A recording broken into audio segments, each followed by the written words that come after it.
What's going on? I am Nando. And I'm DJ. And hey guys, it's me, Mark Wahlberg. Oh my God. Everybody's here, the main three guys. And this is mostly Nitpicking, a podcast where every week we pick apart a piece of pop culture by looking exclusively at the details. Woohoo! Oh, thanks for being here. He's, we're doing a Mark Wahlberg movie this week. So of course we had to get him here to do his little voice because we love to hear it. Pumps me up all the time. Yeah, I get excited every time I hear it. Yeah, it's a lot in this, so it's helpful. Mm-hmm. But the movie we're talking about this week is Balls Up. Everyone remembers that from the other day when it came out, but now everybody's forgotten about it. So we're going to bring it back. Not if you've been watching basketball playoffs on Prime. If you've been watching the basketball playoffs on Prime, you see a Balls Up commercial every fucking ad break. So we have not forgotten. I was going to say, I legitimately couldn't find any information about this movie online. Well, that's part of the fun of it because it does have an insane plot. And if you don't know it going in, by the 25-minute mark when the plot has revealed itself, it's like, what the fuck is this? So that would be fun for people. I disagree about how early the plot reveals itself. Yeah. Well, we'll talk about it, but yeah, we gotta talk about the movie of the year. That one, what is it called? Balls Up, Amazon's next movie. Mark Wahlberg does a lot of these now. I feel like he's got a good setup of like movies that come out and go straight to a streaming service, and then you never hear about them again. Mm-hmm. So yeah, this is like a new The Union, one. That other movie we did. Exactly, yeah, and I feel like there's another one I forget. Oh, I guess Family Plan, that probably went to theaters, actually. He was in that, right? I don't know. He's in a lot of shit. He's great. He's great. We all love him. Well, we'll see. Maybe we don't, but we'll see. You know what we do love, you guys? What do we love, Nando? We love movies. We love movies and trailers of movies. Remember that? Oh, yeah. I love all They got movies coming out like you wouldn't believe. Whoa. And then there's three of them that I want to talk about because they all came out today. Real quick, there's an Evil Dead one. Do you guys see any of the Evil Dead movies? No, I have not. I actually haven't, but I've watched the Evil Dead TV show. Oh, okay. I hear that's kind of fun. It is. It's fun. Isn't Homelander in that? I think that was recall. Yeah, I think it's where kind of people know him from if they're not from Australia. But and not the character of Homelander, even though that'd be pretty cool if he just showed up and started killing everybody. The first two are obviously weird and Raimi-ish, and then the third one's Army of Darkness, which is the one where he goes back in time and fights the skeletons. But then they've been making a bunch of them recently, and they're horrifying. So this one is going to be just like that. There's, it's terrifying. Don't look at it if you don't want to see it. But they're making it. So there's that. Then they also put out a trailer for the Anthony Bourdain biopic. You guys love Anthony Bourdain, right? He was cool. Yeah. What's cool? I've heard he's cool. I never really watched anything of his. Yeah, that's the thing. Me neither. DJ, did you get into any of the Anthony Bourdain, like whatever show he had? I never watched the shows, but I was definitely aware enough of what he was doing. He seemed cool. I saw him in The Big Short, right? That's right. That's fun. He said that cool thing about Henry Kissinger that makes the round sometimes. That's cool too. Yeah, I like that. People that were cool seem to like him, so it makes me go like he was cool. Yeah, and he understood derivatives or whatever they were talking about in that movie, the Big Short movie. Yeah. What was his part? Was he the one who was talking about derivatives and loans on loans? His thing was I think it was like the B or C mortgages that got packaged together, because the analogy was if I got a bunch of fish, then I'm just going to turn into stew because it's 3-day-old halibut. No, it's stew. It's repurposed. It's awesome. Like the shitty loans repackaged into a good loan. That was good. Well, they're making a movie about him, you guys. It's starring Dominic Sessa. We love him. Yeah. Kind of looks like him. And it's made by the guy who made that movie I love. What was it called? Not Hot Tub Time Machine. Nirvana, the band, the show, the movie. So it's his next thing. Maybe it'll be, it's pretty cool. Everybody liked it. And then there's the other trailer for the biggest movie of the year, you guys, that you guys forgot existed the other day. The Odyssey. Christopher Nolan, Mr. Christopher Nolan's Odyssey. Wow. You guys excited for that? I remember it exists now, and I am excited. I think I'm excited. DJ, you just watched the trailer, right? Yeah. So you're pretty excited. Here's the thing. This is not source material that excites me, really. But, like, you know, it's Nolan, so it's going to be awesome. Because you haven't read it. Yeah, but you have read the Odyssey, right, I probably did in Diggins? high school. Yeah, but I read it, like, 2 months ago. All right, well, tell me, you know, should I read it? How long is it? Is it like 50 pages? It's not 50 pages, but it's not that long. Okay. All right. Like maybe Are there big guys in it? Like big old guys? Yeah. In armor? Oh, like yeah. orcs. There's big old guys. Yeah. What's their deal? Can you describe them? Depends on which big old guys you mean. Okay, so in a forest, 3 big old guys in armor just show up and wreck shop on Odysseus's guys. They're like that big old guys. I mean, like they're probably like 10 feet tall. As someone who only knows the Odyssey through Wishbone, I don't remember them in it, but I'm sure they are there. But I'm just like interested now. Like, what the fuck is this guy? So I'm trying to remember the name of who this probably is. Okay, but it is like a thing from the source material. Yeah, it's not like it's honestly something where Odysseus is kind of just like, yeah, this thing happened. Laestrygonians, that's it. Oh, okay. Cool. There are a group of a giant cannibals, essentially. They land on their island to like raid it, but then the Laestrygonians like kill a bunch of his men and burn all but one of his ships, and he has to run away. Man, everybody's trying to eat Odysseus. Is that like, does he taste good? Do we think he's like, well, probably not, right? They all probably taste like crap because they probably all smell bad and stuff. Probably. But, well, you know, again, if you've read the Odyssey, my man is constantly having people slather him in olive oil. So okay. Might taste pretty good. Nice. What is your favorite part of the Odyssey, Diggins? Not even just the trailer, but just like the Odyssey, the book. What part are you most excited to see brought to life? I am excited to see how Chris Nolan handles the part where Odysseus and his son decide to kill all of the female slaves who slept with any of the guests because they betrayed Odysseus by doing that and they deserve to die. Oh, shit. That sounds pretty cool. Wait, so then what about the guys? They also kill them?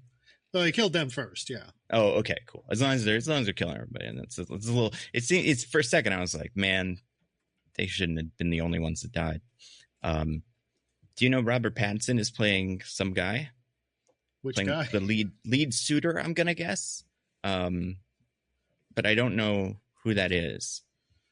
But at one point, Tom Holland is like, "My dad's coming home soon," and everybody's like, "Dad? I'm sorry, what? Like, this is ancient Greece, dude. You gotta say like father or something. You're all pretend English. That's the rules of this."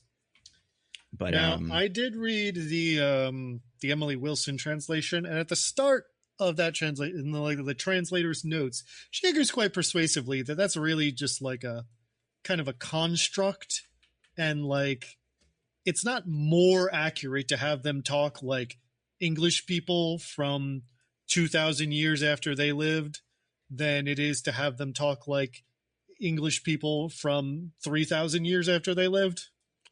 Well, tell this person that that's not how movies work, and they have to have British accents in the thing, otherwise it seems fake. And I don't buy it personally. I don't like that one of them has armor that's black and cool or whatever people got mad about. And then I don't like that they say dad and let's go boys or whatever he says in one point in the trailer. Matt Damon's like, let's go fucking get him. Go to Dunkin' Donuts, like I always say. No, he doesn't say that. I mean, we don't know what's in the movie, but I'm hoping there's a big monologue about like why filmmaking as a craft is being destroyed. So I like it when he talks about that. What part of the Odyssey do you think, like, is there a boring part that you're like, I hope they skip this? there's a really long time when Odysseus gets home where he's sort of just like hanging out with one of his slaves, pretending he's not Odysseus. And he's like, what's going on in the house? And the slave's like, it's bad. Odysseus is like, cool. Yeah. I'm going to just stay here for a couple of days. Nice. And I think maybe we could speed that part up a little. Okay. And then how about this? What part of the Odyssey is the part that you feel like is the most tailored to Christopher Nolan's individual tastes as a filmmaker? Oh, like, easily the very first thing that happens in the book. Or, it was a poem. But in what we have, the very first thing that happens is that Odysseus is on the beach of the goddess Calypso, weeping, sobbing, beating his chest, so upset because the goddess Calypso wants him to make him her immortal lover forever. So he'll stay young and virile till the end of time and get to have sex with this beautiful goddess, but he just wants to go home to his wife. And I think that's probably one of the most Chris Nolan things that could ever be in a movie. Yeah. Is that the one that's Charlize Theron probably in this? I feel like she gets a lot of play in this trailer. I can never remember which one's Circe and which one's Calypso. Not never remember, but one actor's one and one's the other one. Let's see. Do you think Wishbone will be in it? You guys remember Wishbone? There is an old dog. There is a dog. Yeah, that's true. That is Odysseus's dog, who waited the whole time for him to come home and then dies the second Odysseus comes home because he's like, my master's here, now I can die. Yeah. It does seem like that's in there. That could be Wishbone. That would be a bummer if Wishbone. I mean, I'm sure he'd be happy to be cast because he loves it when people read books, and probably will be more people reading this book. Okay, so yeah, Charlize Theron is Calypso. Zendaya is playing Athena. And then Lupita Nyong'o is a still unnamed person, so maybe she's the Circe of this group, because there's not a whole lot of women, high-profile women left on this cast list. You'd be surprised. Oh, sorry, on the cast list. Yeah, okay. Yeah, like you got Anne Hathaway, obviously, is Penelope, but then like Mia Goth is a character named Melantho. I'm not sure what that means. But Melantho. Is that the... Sounds pretty cool. Woman? The girl that he's... No, that's Nausicaa. From what's his name? From anime. That's right. Yeah. And then there's somebody else named Samantha Morton. But yeah, pretty much everybody else on this cast is a man. So maybe they won't kill all the women because they just didn't hire them. It'll just be guys. It's nice of them. Yeah. Are we going to get the horse? Is that going to be... Melantho is one of the slaves who sleeps with one of the suitors, and so Odysseus has her killed at the end. Oh, okay. So we are going to get at least one of those. That's good. Yeah. And I'm guessing, it's just a guess, they're not going to make Lupita Nyong'o also one of the slaves. Because she is the single black person in the movie. Yeah. So, and Chris Nolan already has a pretty bad hit rate when it comes to that. But this would be on another level. He's like, fine, I'll add one. Oh my God. I have a great idea for her. Yeah. But, what was I going to say? So yeah, I bet she's Circe, but she's cool. I like her. She's from the city, I think, right? Or something. She's like a New Yorker, I think. She could be. I know she went to NYU. Oh no, okay. So she was born in Mexico City. I remember hearing that her and Winston Duke went to see the Avengers movie, Avengers 1, together in New York City because they were both at NYU at the same time. Before either of them obviously were cast in those movies. So it's like funny that they both were friends. But yeah, she seems cool. You know what else is cool, you guys? Well, what? Cool's a big, you know what's cool? Football is cool. Everybody loves the footy, as they say. A little bit of footy, yeah. Yeah, so this is probably good enough time to talk about the movie that is the movie that we're talking about for some reason. For some reason, indeed. Balls Up. This is a movie, came out this week. It's on Amazon Prime, And like DJ said, it's being advertised a lot on basketball stuff. Is that Just how the you both games know they about host. this movie? No. So I had a weird story with this movie. Well, first I'd heard it was bad, and I was cleaning the apartment the other day, and I was like, oh, I'll put on that in the background to see how bad it is, if it's funny, and like just what it is, because I didn't really know. And then the woman who plays the main, like the crazy girlfriend of the mobster or whatever, not mobster, Sacha Baron Cohen's girlfriend. There's rumors that she might be Wonder Woman. So then I was like, all right, I got to lock in and watch this, because that came out like right after I started watching the movie. So then I was like, all right, I'll check it out. They're gonna fire Gal Gadot. I mean, maybe they'll both be Wonder Woman. Maybe okay, how about this? Gal Gadot can stand there, and this one can say all the words, and we'll put peanut butter in Gal Gadot's mouth so that she moves her mouth. Nice. Then we might get a good performance ever. But yeah, no, this one seems like I mean, the evidence is very flimsy, but it is interesting the way that it's coming out, and they probably will cast one of those soon. But anyway, Ava de Dominici is the one. Fourth build in this movie, like incredibly. I mean, who else? Considering she's Bill. I don't know, because it's like those two, the main two, Sacha Baron Cohen. Yeah, who's third build? Or who's fourth build? I don't know. Is it the exec lady? Molly Shannon, maybe. Molly Shannon, yeah. Or the guy, the Brazilian, whatever he is, defense minister or whatever. I could see him being billed pretty high up, but he's not really a big actor, it seems like. He doesn't have a picture on IMDb, so I guess that's probably why. Anyway, this movie balls up. It's huge. I'm sure it's at the top of Amazon's stupid charts. Let's see. It's like number 3 on their stuff I saw. I'm like, can't you fake put? I guess they can't put it above The Boys. There's this like they have to. Yeah. Well, yeah, they're not going to put it above their other stuff that's actually good. Yeah, and Invincible, which just ended this week, and probably some show for fucking boomers where they're cowboys that everybody watches. It's like the main thing. Yeah, okay, so it's number 3 behind The Boys and Invincible, and right above Sarah's Oil. Is that the sequel to Lorenzo's Oil? I mean, perhaps. I've never seen Lorenzo's Oil, but it sounds pretty similar in terms of it has oil in it. And it belongs to someone. Yeah, and it belongs to somebody. But yeah, there's lots of great stuff on Amazon, you guys. Crime 101. Did you guys see that movie, Crime 101? No, I heard it was, fun. DJ, have you heard about it? I have not.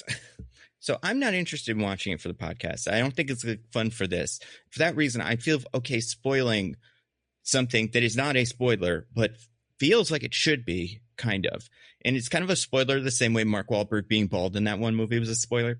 Do you think you guys know why it's called Crime 101? No idea. Not really, no. You would assume it's because of some class, or it's like crime for beginners or something like that. It's because specifically it takes place on the 101 highway, which I never would have guessed. So that's that interesting. Yeah, I hear it's okay movie though. So, maybe one day I'll watch it. Probably not. But then we got this, Balls Up, you guys. It's a big movie. It's number 3 in the U.S. Probably it's the number 1 movie in the U.S. at least. So there's that. According to Amazon. According to Amazon.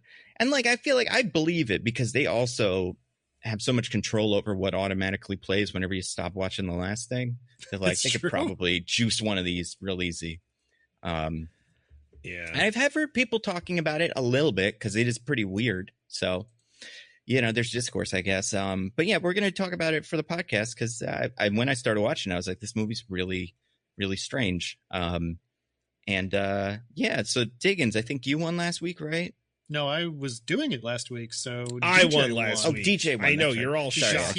In my head, I was like, Diggins probably won because it was one of the games, but then I'm like, yeah. Because DJ knew more Street Fighter 2 win quotes than you. That's did. right. I did. Yeah. It's pretty good. That was a good one. It's all good, Nando. Well, yes. So I won. So I am in charge of the IMDb. B is in spelling bee. And let me say, this is where I get my revenge, gentlemen. This is where I finally get to take my revenge on whichever one of you I'm angrier at. I was going to say, revenge for what? Yeah. I can't remember how many grievances I have. It probably just works out that I'm equally mad at both of you. Yeah, I feel like that's probably it. So it's a wash. So you two have the, I guess, unfortunate task of having to try and guess the summary of Balls Up from imdb.com. And I bet everyone's wondering, how are these summaries developed? And it's actually a really interesting process. So there is a factory where back in the day, maybe the young people won't remember this, but when you would order a pizza, you'd get a little table, a little plastic table in the center of the pizza box to keep the pizza box from collapsing. I get that.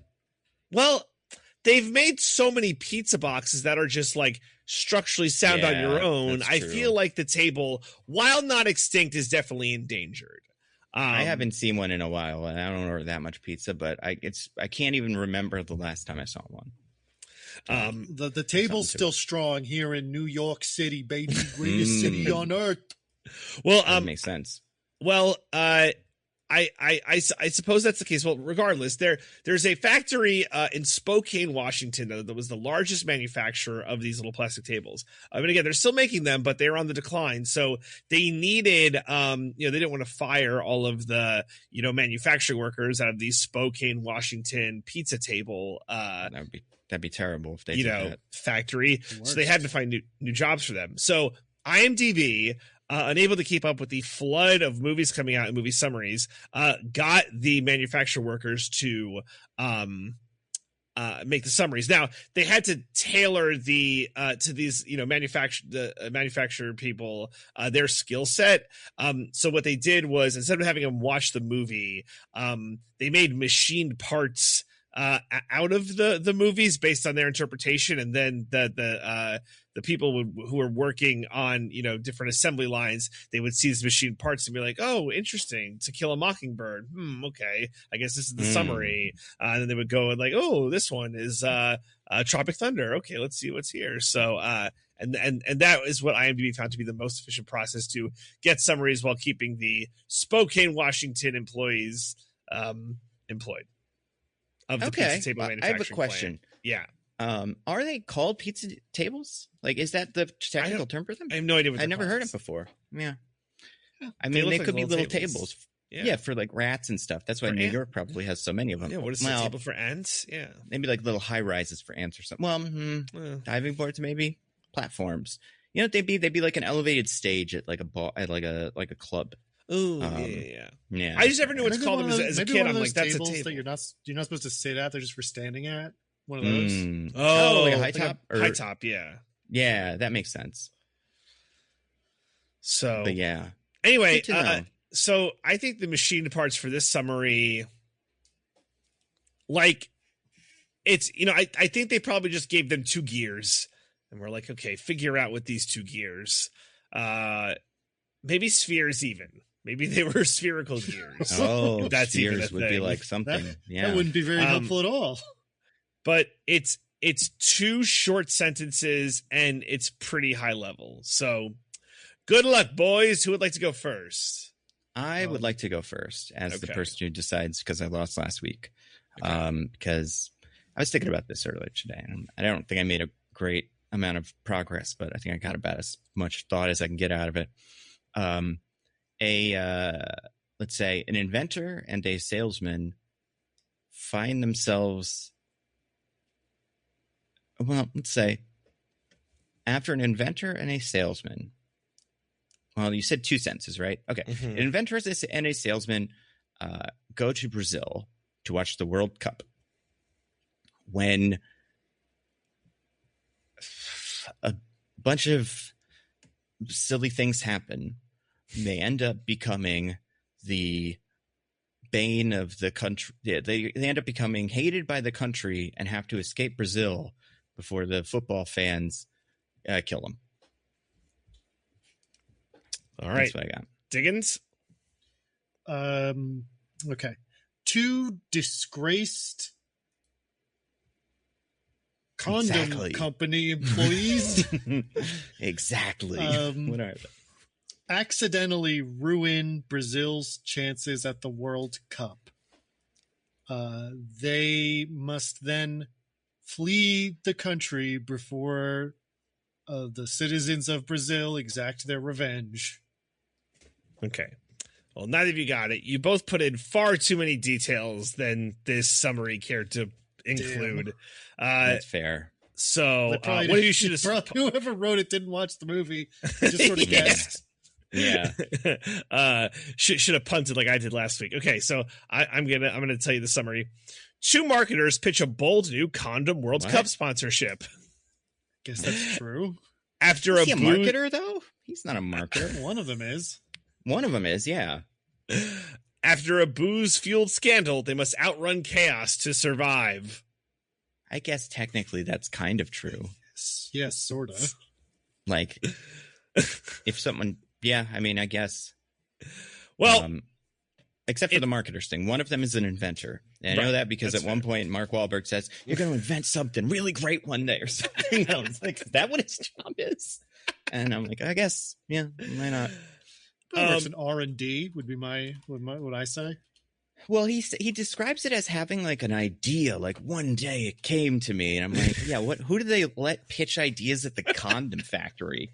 Like, yeah, what news stuff that's fair. Whatever. Anyway, DJ, what are you going to do if we both did pretty poorly? Well, unfortunately, we have to go to a tiebreaker, and who could have seen it coming? What that means is because it's essentially 0-0 at the end of the match.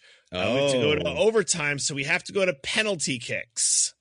So don't we get extra time? What about that? That's true. You do get 2 stoppage time. You get 2 15-minute whatever they call them. Yeah. But we use those as well.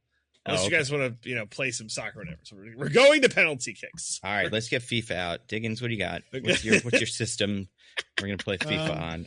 That would be amazing. My system for playing FIFA is to bribe the commissioners. That is a good one. I don't think you understood the question, but it's okay. Yeah, I understood the question, but I'm saying the way I'm going to win this game of FIFA that we are going to play on like a PlayStation is by bribing the commissioners. I understand. Mm-hmm. My mistake. That's why they put that little slot in the back where you can give it the cash in the PlayStation. That would have been so great if I just had you guys play FIFA for the but it's gonna be penalty. I'm okay kicks. at FIFA. It's been a while since I played, but like I've literally never done it once in my life. Oh, well, it's a great game. Everyone loves it, except for it's probably pretty boring. I don't know. It's fun when it's the alternative is work, because we used to have a PlayStation or whatever at one of the places where I worked, so it was a good time. But I don't know if I'd spend my free time doing it. Anyway, DJ, sorry, continue. No, it's all good. So we are going to do penalty kicks, and here's how this is going to work. So obviously, because we're going to do approximately as close to the actual soccer rules as possible, we're going to each get 5 penalty kicks. Now it's really it's like a best of 5, but like if you wind up with the same score at the end of the 5. Before someone's mathematically eliminated, then we have to go to sudden death. But I'll get to that if we have to get there. So you each have 5 questions, trivia questions related to other soccer adjacent movies. Okay. In relatively ascending difficulty. Well, I better refresh myself on what happened in this movie because I'm going to have to summarize it. We'll see, Diggins. We'll see. Yeah. Maybe you'll surprise yourself. Listen, these movies, you've definitely at least heard of some of them, and I don't think some of the questions you could take a wild guess at. It's like sometimes a penalty kick, you just gotta kick it and see where the ball goes. Mm-hmm. But I don't think Nando has like an advantage. I don't think he knows soccer movies better than you do, Diggins. But the question is We'll see. For Nando, do you want to go first or second? Because this will carry out throughout, So are there 10 points, 10 questions overall, and we're each going to get? I'm going to get one. Okay. Yeah. And there's no like steal or whatever. It's just you get the question, you either get it or you don't. You move on. Right? That was going to be. I imagine in most situations like this, you would elect to go second, right? Because you want to have the opportunity to like kick the last one. So I'll go second. Yeah. All right. Okay. All right. Diggins, you're first. Let's see if I can give you a big confidence boost here. Or I will shatter you immediately. Okay. Here is your question. What is the name of the movie that stars the soccer-playing golden retriever named Buddy? Oh,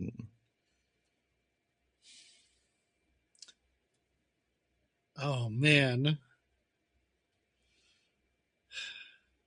I know obviously it's an Air Bud movie, but I'm assuming you want more than just saying Air Bud.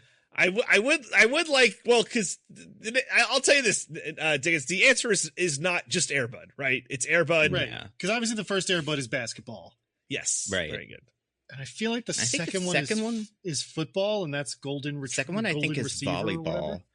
I think it's Air Bud Spikes Back is the second one, and then Golden Receiver, and then this one, if I remember correctly. Yeah, so this was straight to video. This one did not get a theatrical release. No. Yeah. The fourth one, or not the fourth one, the second one where it's volleyball is about like Air Bud doing a volleyball tournament and also diamond thieves. It's really funny how that goes from like a clown is abusive to his dog to guys are trying to steal the diamond and Air Bud keeps thwarting them. Anyway. That is awesome. Yeah. God, I'm trying to think of like some kind of soccer pun with the dogs. And I'm sure that's what it is. I'm just curious, Nando, do you know it? Absolutely. Oh, yeah. Okay. I mean, it's not MVP Most Valuable Primate. No. Because that wasn't an Air Bud movie. No. I don't know if they ever met. They should have met. They should do that where like them, Mr. Ed, and a couple of other ones got together and played some sport as a team. Lassie. It could have been like Doolittle, but for sports. Yeah. God, I really don't know. I would encourage you to give it a guess because maybe you'll shock yourself. Yeah, take a shot. I'm trying to think of like soccer terms. I don't know any. Okay, all right. Well. Just know like goal, offsides.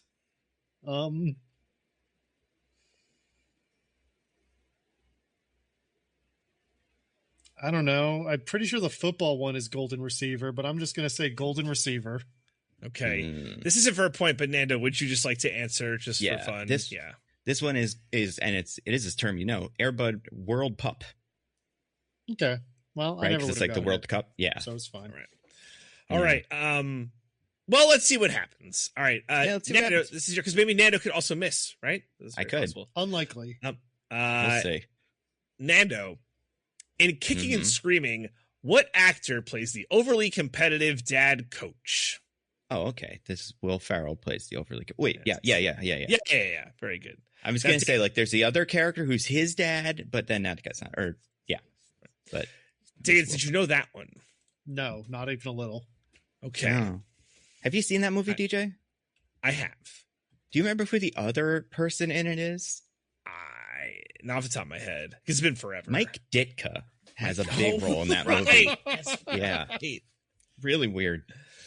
All right. Diggins, you're going to dig deep here, all right? You're going to dig deep. All right. This is your kick. In Bend It Like Beckham, what country does Jess's family originally come from? Can you repeat the question? In Bend It Like Beckham, what country does Jess's family originally come from? This feels like a trick question. I feel like it's too early for it to be a trick question, but if this were something else, I would also think it's a trick question. Because, like, it has to be America.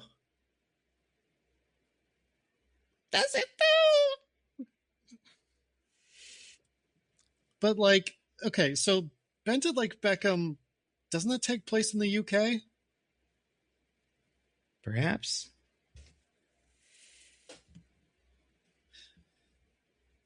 I want to say it because Nando's giving me a hint that that's wrong, the thing I said. And maybe it is, I also don't know who the character of Jess is in this movie I've never seen. I'm going to take a guess. Yeah, you've never seen it. Do you remember this movie at all?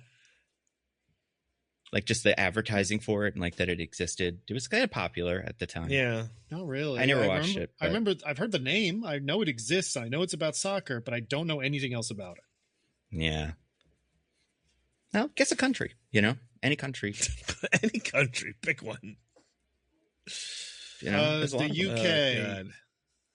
No. I'm sorry, Diggins. Do you know, Nando? I guess it's just I'm just to guess. I think it's India. It right? is India. Yeah, it's India. Yeah, she's Indian. And it's a culture shock because her parents don't want her to play soccer because it's not womanly or something. I don't know. I never saw it, but all right, I kind of well. Nando, this is now your question. So that's my point. So Nando 1, Diggins 0. We'll see after this one. Okay, Nando, in goal, what Premier League team does Santiago Munez sign for? Who does he sign for? Okay. Goal. I mean, I don't know, so I'm just going to take a shot at a Premier League team, and one that would be in a movie. I mean, say Manchester United is the Premier League team he signs with. That's one of them. Unfortunately, no. You're actually close. That was Newcastle United. Oh, okay. Manchester United. Okay. Yeah. All right. When did that movie come out? Is it like kind of new? I don't remember it. Yeah. Let's see. Goal came out in 2005. Oh, okay. Yeah. Goal, The Dream Begins. Yeah, I mean, it sounds great. I'd love to watch it. There's a sequel, Goal 2. Maybe it'll come up. We'll see. Goal 2. It's Goal 2, Living the Back. Dream. Oh. Yeah. These movies were not well received. All right, so it's still 1-0. Nando, Diggins, you are not out of it. This question to you. In victory, what two sides are competing in the match? What? Victory. What does that mean? I assume you're looking for a country, a set of countries or something like that. They're okay. So I think it's okay to say that. Because I'm confused. So they're two groups. They're not two, because you guys aren't familiar with this movie? No, I've never seen it. Obviously not.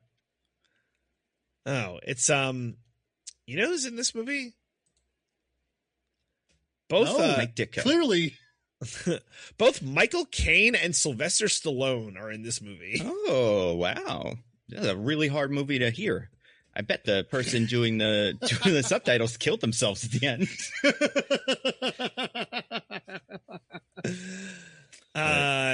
So yeah, it's like two groups.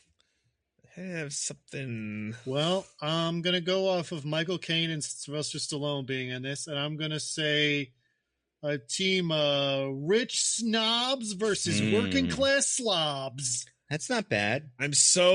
I want to give him a point. It's so close. No, it is the German national team against a bunch of Allied POWs.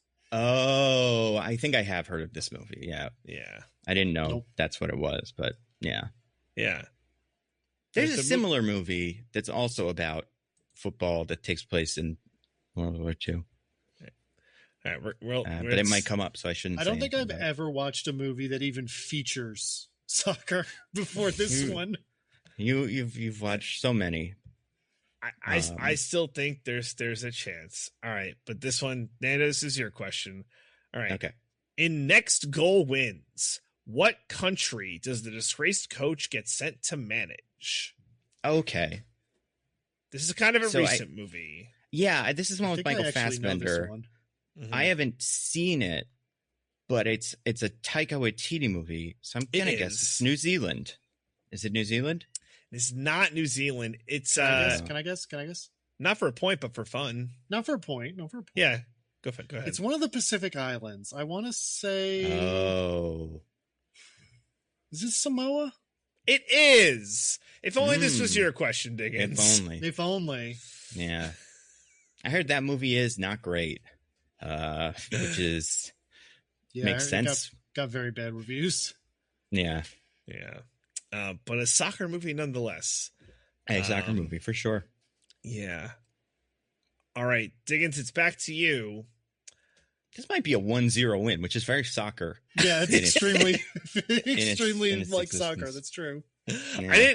I don't know. Maybe I was more optimistic on soccer movie trivia, but who knows? I had to do it. I thought of other things. I'm like, no, I want to do this.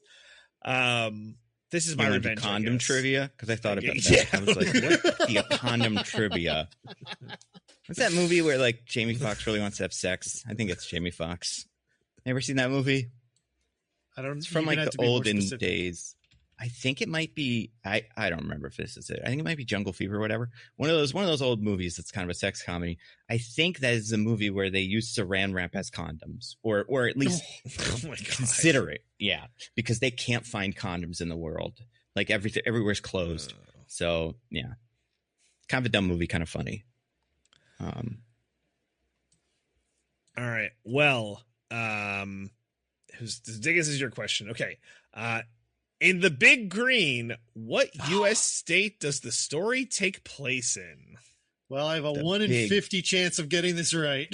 Do you not know this movie, Diggins? I've never heard of this movie in my life, DJ. Oh, this was from our childhood. This was in like the 90s. I never watched it either, but I know it exists, and I think I know the answer to this question. Big Green? Yeah. The Big Green. My heart says Alabama. I'm sorry, Diggins. Nando, do you know the answer? Is it New Jersey?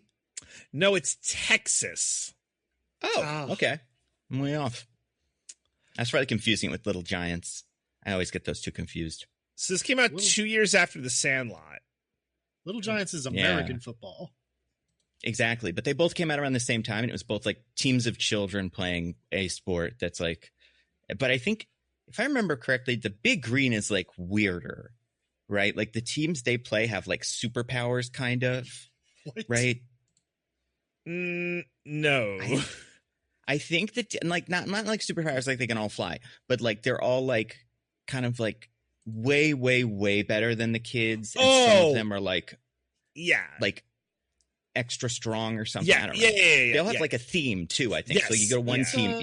There's a strong team. There's the fast team. Yes. I see what you're saying. It's almost like if we took all the, like the grouped X-Men by, superpower and then made a team of them. Yes, that comports with my experience of playing soccer as a child. For example, in one game, the opposing coach started yelling at the team that he was coaching that they were beating us so badly that we weren't having any fun. Oh, man. Were you? Or were you not having fun? I wasn't. I don't know about anyone else on the team. But that had more to do with the fact that I was playing soccer than, whether we were winning or not. That's fair. All right, Nando, this is important. If you get this question, you win. That's right. Because of how the math works. Mm-hmm. So, yeah, you would like to go second, and you may reap the reward. Yeah. All right, so here you go. In Hot Shot, what real-life player mentors the cocky American protagonist? Okay. I've never seen this, first of all. I don't know anything about it. I don't know when it came out, and don't tell me, obviously. I'm going to have to assume this is a non-American soccer player, which isn't that surprising. But because that was stated as the American player, I'm going to try to, narrow it down a little bit. So there's like three that it could be, right? Three named soccer players that I think DJ could expect me to have guessed. It could be Ronaldo. It could be Beckham. Or it could be like Pele or something like that. I don't think it's Pele, but like I'm going to say Ronaldo, Cristiano Ronaldo. Okay. Unfortunately, it was Pele. I was going to say Pele. Really? Yeah. Hey, when was this movie from? 1986. Man. Oh, okay. That's two questions Nando's gotten that I would have gotten right. I guess Nando picked it. Well, but Diggins. This may be your time to shine. It's not. I can promise you. All right. And actually, I think the way the math works is if you miss this, you lose. Yes. Yeah. Okay. All right. So I need you to lock in here, Diggins. I need you to lock in. All right. Diggins. In Shaolin Soccer. I remember that game. What position does the main character Singh play? Oh my God. You could have asked a different question and I would have gotten this because I actually do know Shaolin Soccer. I mean, this is like a pretty good guess between 4 or 5 answers kind of question. Well, that's assuming, Nando, that I know a single position in soccer, which I do not.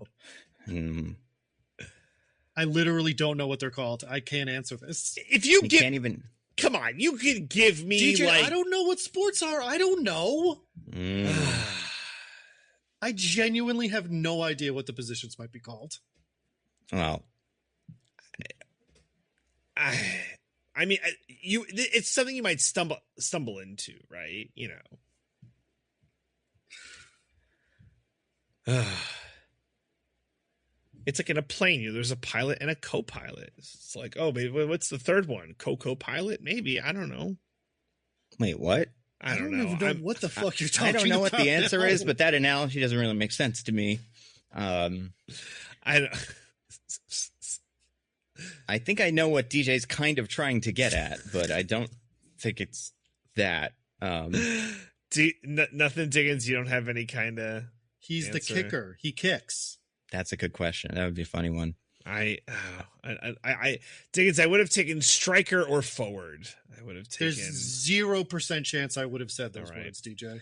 Super Mario Strikers. You know that's why they call it that is because he's a striker. I don't know that. I thought it's called that because they strike the ball. I don't know. Yeah. Well, I apparently. Well, I may have said Diggins have to fail, but he knew 2 of the questions, so it just that's true. Nando happened to get it by.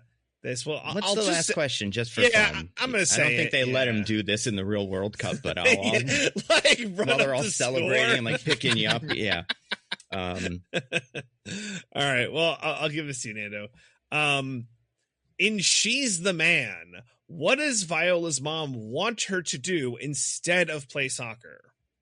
I mean, I haven't seen this, but it's probably cheerlead, right, or something like that. I feel like it's a. It's not. She wants her to do like the debutante balls, cotillions kind of thing. Okay. Yeah. Yeah, fancy high girly. Society shit. Yeah. I've never seen She's the Man, but I saw people talk about it once. So yeah. I watched a lot of soccer movies. I'm trying to think I was kind of expecting movies that tangentially have soccer in them to come up. Like Thunderbolts, where they talk about a Pee-wee soccer team, or like something like that. Oh, I don't know. There's a lot of soccer movies, as you. Oh, for sure. There's so many. I thought maybe you would ask about that trivia. Soccer movie where Morgan Freeman is like, "You have to win the soccer match to end apartheid in South Africa." Well, isn't that one rugby, or is it? It is rugby. And there might be a soccer version of it too, though, because I know what you're talking about. I had some, man. If you went to sudden death, I had some interesting. I had some interesting questions. What were they? You could throw them at us just for fun. In Air Bud World Pup, what country does the opposing team come from that Buddy's team faces in the climactic match? Oh, that's a good question. I would have no idea, but I'd guess like Brazil. Pretty good. Mexico. Okay. Oh, okay. I would have also guessed some kind of Central or South American country. Yeah. Maybe this one Diggins would have gotten. Diggins, in Shaolin Soccer, what is the name of the rival team the monks face in the final? Nope, I wouldn't have gotten that. I don't know that one either. I've never watched Shaolin Soccer. They're named Team Evil. That is what they were named in the movie. They were Team Evil. Hell yeah. Shaolin Soccer rules. Yeah. My last Shaolin Soccer one. What is the name of the former soccer star who recruits the monks?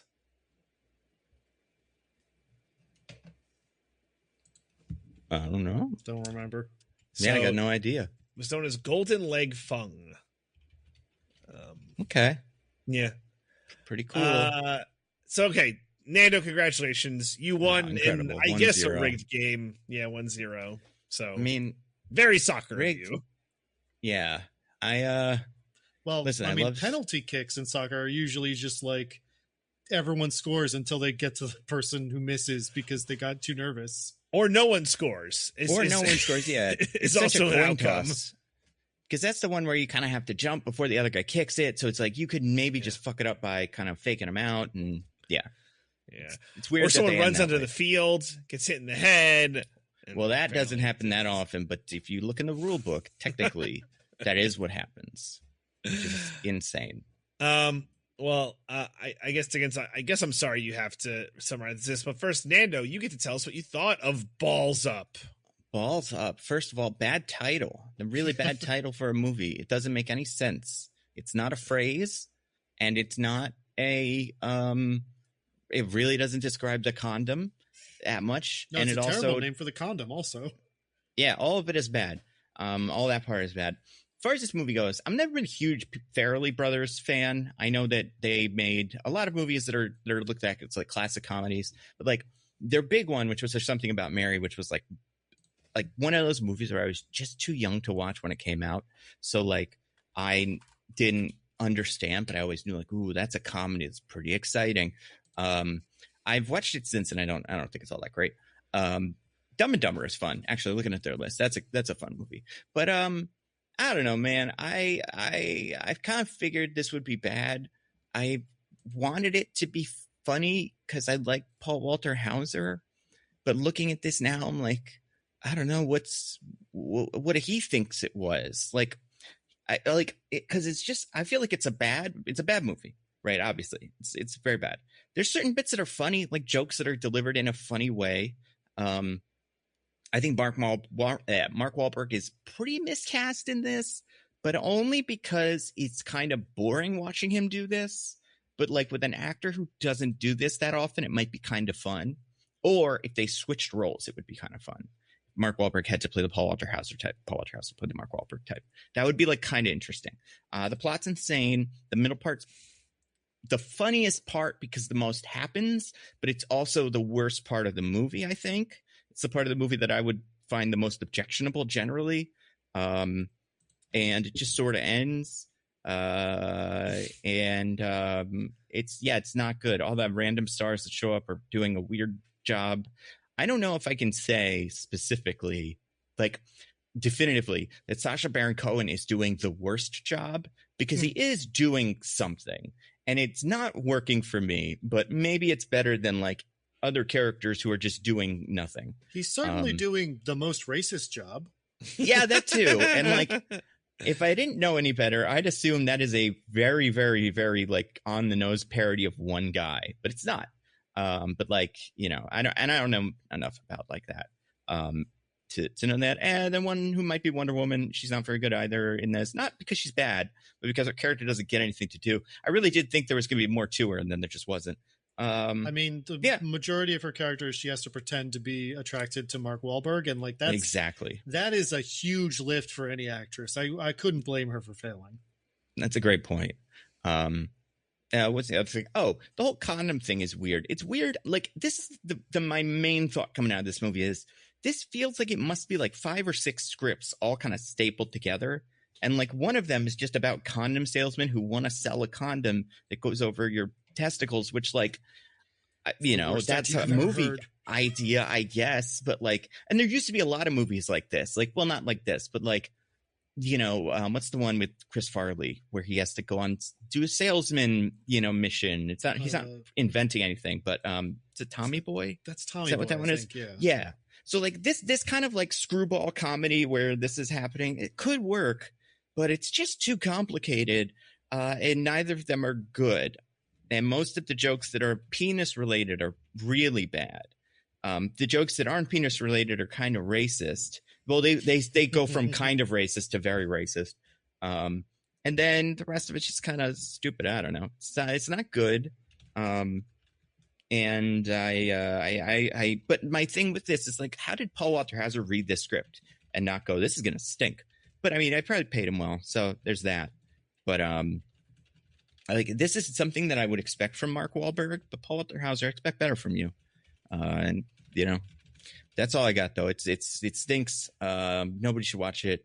It is kind of funny. Certain scenes are kind of funny to watch out of context probably, but other than that, definitely not like The Room or something. Diggins, what about you? What did you think of Balls Up? I mean, it's a really bad movie, first of all. We should just say that. It's not even remotely funny. I kind of like Chelsea Crisp in the movie, but that's about it. Which one's that? She plays the environmentalist near the end. Oh, yeah. She's okay.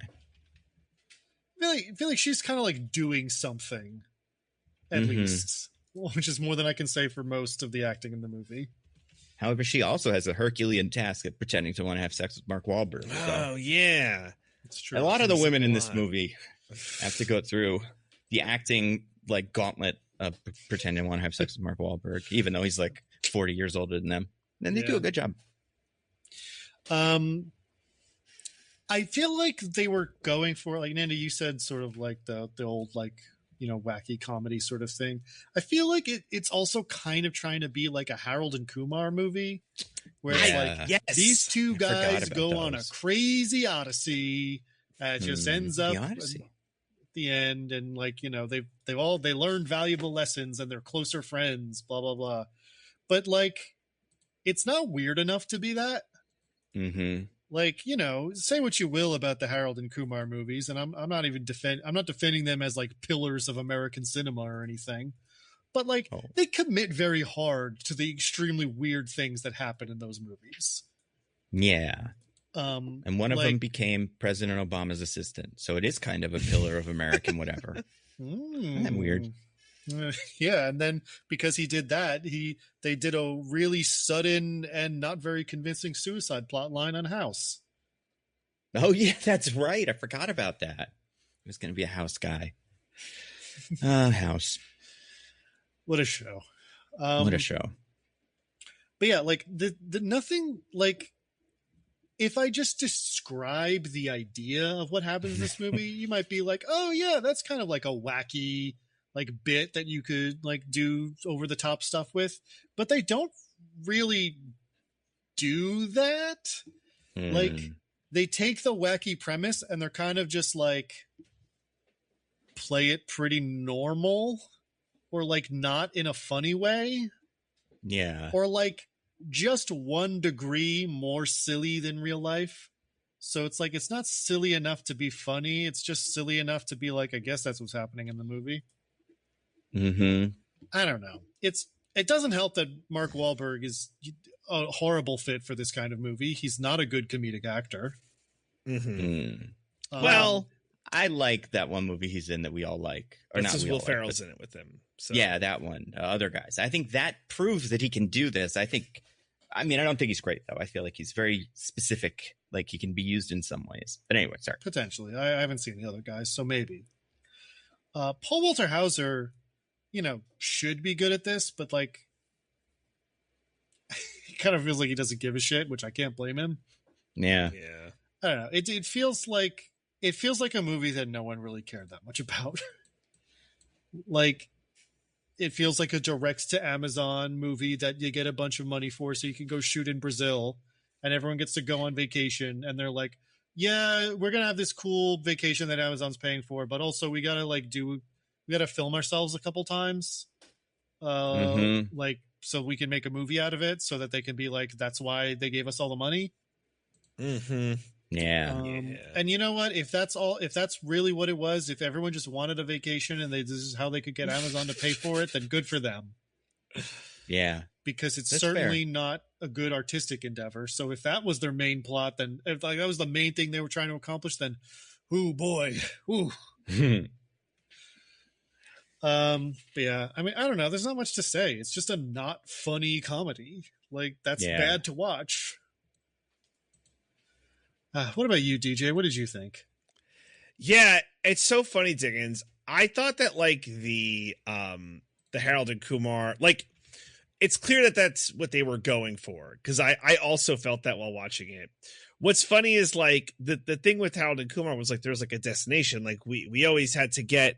We have to get to White Castle. And then every time there was like a roadblock, there was some like different funny thing that was so over the top that happened that derailed them. But in this one, every time they get stopped, it's like the exact same thing. It's like, you're these guys and we all feel the exact same way about you, but for different reasons. So every beat just keeps happening over and over again. And it's really dumb. And it gets like really boring really fast because I guess you get like a new crop of characters, but you know, none of those characters are like interesting or good. Yeah, it's no one's doing a good job. It's weird. Like it's not weird, but it's like we were talking about last week with Street Fighter, where it's like, oh, this movie is like bad, but it's so enjoyable for all these reasons. There is very little joy to extract from this, not to be like a bummer. I mean, this is not a good bad movie. This is a bad movie. Yeah, it's a joyless romp. At least we did the hard work where it's like, hey, no one watched this. You know, do not do that. That's true. Also, I forgot to say, I'm sad that Danielle Melchior is still in bad movie jail. Danielle Melchior, I had to look this up. I don't want to talk about it. Like, I don't think this was a real site, but I do want to mention it before I forget. She's like Portuguese, yes, right, in real life. And I know that because I Googled it, but also I remembered that she's in the Fast and Furious movie. She plays Elena's sister or cousin or something. I think sister.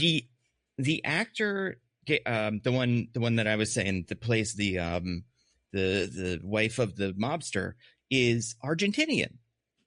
You figure they'd switch based on where the characters are from in that, but you don't, and that's interesting. Because when that character, we'll get to it, but I noticed that it's like, they fucked that up too. Good for them. I just had one other point, which is, and I forgot it. This movie's dumb. Oh, it's Amazon bought MGM, and it's cool that we get to see the lion with the like arts, gratis arts, whatever, art for art's sake, and it's like, or art for tax write-off sake, or like art for fuck it sakes. Like this does not feel like art for art's Brazilian sake. Vacation sake. Yeah, right. That's true. She went on location, probably saw those cool things like that waterfall. I don't remember what I was going to say. There's only one part about this movie that every time it came up, and I laughed, and I'll say it now because again, I won't spoil it. Well, there's not much to spoil, but I want to give as much info out there so no one has to go hunt for it. And there's like a part where they have a live translator, but the voice of it is Larry David, and I found it. I forgot about that bit. Every time. God. I enjoyed it. I enjoyed it every time. I always like, this is good. I'm enjoying this. So I guess it's not insane joke. Oh man, no, it's great. Yeah, for me, it wasn't 100% like, joyless.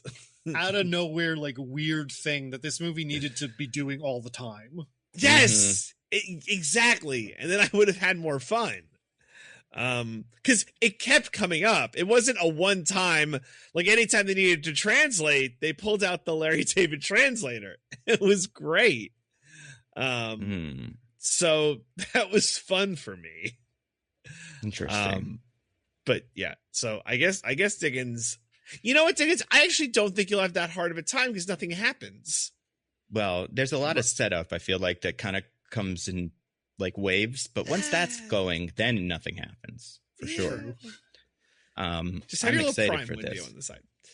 Whoa, that would be, you had a big prime window projected onto your wall, so so you could see all the details, every last, I don't know, bit of condom, latex or whatever. Oh, every little bit of latex. Really look at that Mark Wahlberg prop penis. Oof! Oh my gosh. So, Diggins, are you excited to recap Balls Up? You have 15 minutes. I couldn't possibly be more excited, Nando. But you should get even more excited because this timer, which I cannot click until we're starting, like it will appear once we hit start. I'm seeing some words that have me extremely worried. Somewhat ball themed. So, oh boy, we'll see. But are you ready to do this? 15 minutes, Balls Up. Yeah, count me in. All right, here we go. 3, 2, 1, begin. All right. Whoops. It's a kinetic balls timer or something. Oh, okay. I love it. So to explain to the listener, I'm looking at a little like mousetrap kind of contraption here. Little Rube Goldberg. Rube Goldberg machine, that like sends a marble, like fake marbles through a whole little thing. But it seems like it stopped. Course. There's only... But I guess to space it out, I think there's only 15 marbles, so every minute another one's going to go down the course. Oh, okay. I guess. I don't know. Anyway, let me actually talk about the movie now. I've wasted enough time. Okay, so we open in a pitch meeting, in a boardroom for Regal Blue, I think is the name of the company. Yep. Paul Walter Hauser is giving a pitch for the cool new condom he developed. And It's going really bad, and a lot of the people are being like really weird about the fact that he's talking about sex, even though they work for a condom company. Like, I feel like I understand that there's workplace harassment stuff. I feel like there has to be some allowances when you work in a sex industry. Mm-hmm. Yeah. Anyway.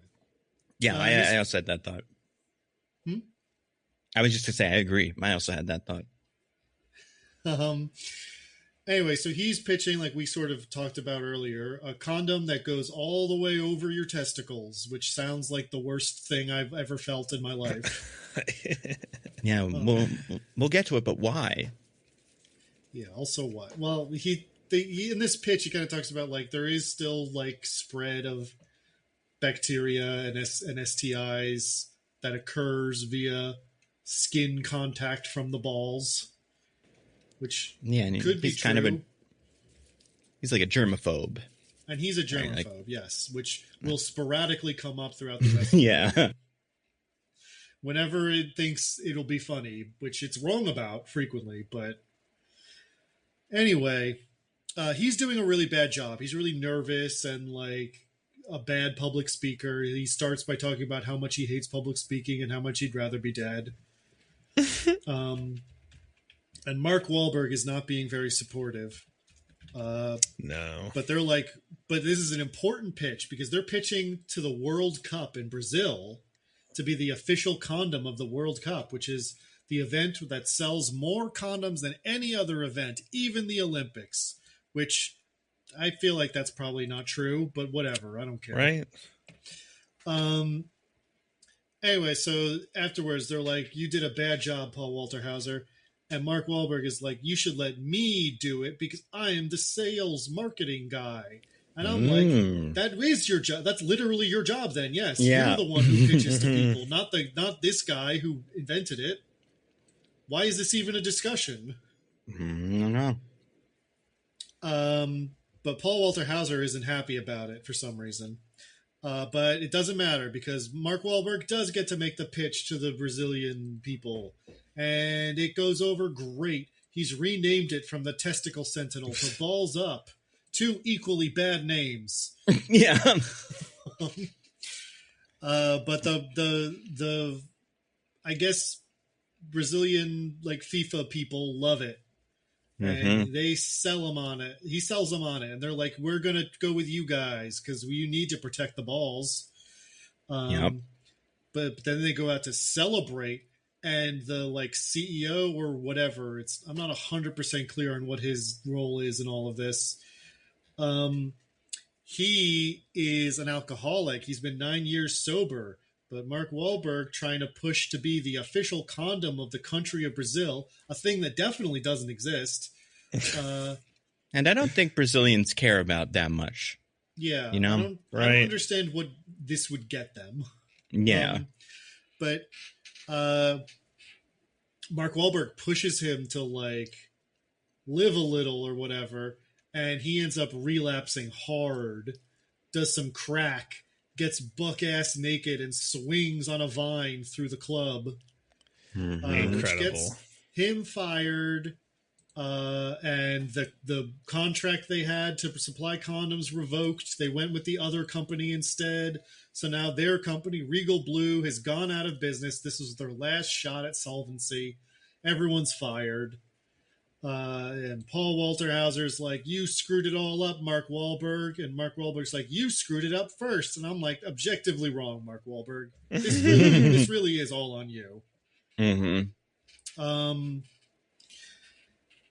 But anyway, so they part ways and they're like, we're never going to see you again, jerk. But that guy, the CEO man, promised them VIP passes to the World Cup and like free round trip flights to Brazil, the whole enchilada.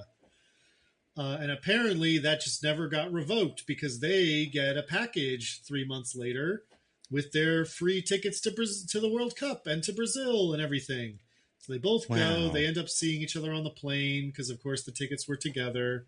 And they're like, I'll be civil to you, but I don't like you. But then they're at the World Cup and they're kind of getting along. Paul Walter Hauser gets really drunk and thinks that the World Cup mascot for Brazil, which is a Brazilian sausage, is supposed to be a condom mascot, and it's to make fun of them personally. So he gets so mad that he chases it on, that he goes to beat the guy in the costume up and chases him onto the field during the soccer match. Oh no! Mark Wahlberg runs after him, and while this is happening, it's in the like overtime whatever thing in Brazil. You guys were talking about it earlier. I didn't understand this part. Was it during the? Yeah, it was during regular time. They needed to get a goal to tie it to get it into overtime. That's right. But I think they said it was in something like it hit 90 minutes. It was in extra time, which is like the time that they add on for you know, when they have to throw the ball in from outside and stuff like that. Sure. Yeah. Whatever. Yeah. And so Brazil had just stolen the ball and was running to get a goal, but the ball, when the guy kicks it, hits Mark Wahlberg in the face instead of going into the goal. So it's an interference. And I'm like, they also tackled the goalie, I'm pretty sure. Like, there's all kinds of ways this was interference. I don't think it's really all on this one kick. But anyway, in a strict interpretation of the rules, they do something that means Brazil doesn't win. I don't know. Again, the game just ends. It wasn't super clear to me. Anyway, so everyone in Brazil hates them. They get arrested, and in the jail, they're like, the guards are like, you're going to die because we all hate you. You cost Brazil the World Cup. And they're like, oh, man. But then Daniela Melchior, their public defender, shows up and is like, I got a great plan to get you guys out of here, even though all of Brazil will hate me. And Paul Walter Hauser is like, no, you go home. You don't defend us. You're fired as our legal representation. And Mark Wahlberg is like, you legally can't fire her as my legal representation, but it's too late. She's already gone. So they get brought to the defense minister, Jesus Cristo. And if you're like, that's Jesus Christ. And it's like, in, Portuguese. And it's like, yeah, I don't know. That's the whole joke. I don't know what to tell you. Wow. Pretty cool. God, I feel like I'm running so out of time. Oh yeah. No, you're fine. So he's like, I'm not a dictator. I'm going to let you go. And he does, but they realize that's because all the people of Brazil are going to kill him anyway, which turns out to be true. When they get spotted, the people of Brazil chase them in a mob, but then a car shows up and it's the CEO guy, and he's cool with them. And he's like, I'm going to get you guys out of Brazil. Don't worry about it. I think he should be really mad at Mark Wahlberg, but he's like, you did something for me. And I'm like, he really didn't, but it doesn't matter. The movie's moving past it. Yep. So he is like, I'm going to help you guys get out of the country. But then a bunch of guys with guns show up and they're like, come with us or we'll shoot you. And then the CEO guy disappears from the movie. Yeah. And Mark Wahlberg and Paul Walter Hauser wake up in like a mansion in the middle of the jungle. And why is that who I think it is? It is. It's Sacha Baron Cohen doing his most racist impression yet. I don't know about that. Well, yeah, it's up there. True. That's definitely true. But it's one of them. He's pretending to be a Brazilian like drug kingpin. I mean, like, he is playing a Brazilian drug kingpin. Like, it's not pretend in the movie. As far as we know. As far as we know. And he's like, I bet a lot of money on the soccer match against Brazil, so you guys got me lots of money, so I had you brought here to protect you, and so we could party. So they're all celebrating. There's a hot lady, Ava de Domenici? I already forgot. Anyway, she's like, I want to sleep with you, Mark Wahlberg. And he's like, hell yeah. And Paul Walter Hauser is like, what I want to do is pitch this drug kingpin on my cool testicle covering condom. And the drug kingpin is like, that is pretty cool, actually, because it's more room for cocaine when we're smuggling it in somebody's asshole. And he's like, I'll invest in your testicle covering condom if you guys swallow a whole condom full of cocaine right now for some reason. Yeah, why? And then the movie really makes a meal of this. They think this is so funny. Yeah. It's like a full 10 minutes of the movie is just sort of around this whole thing. It really is. Anyway, when Mark Wahlberg swallows it, he goes to have sex with the lady, but then the other guys tell him, oh, there's a little side note where Giselle is Sacha Baron Cohen's sister. I don't care. Oh yeah, I forgot about that.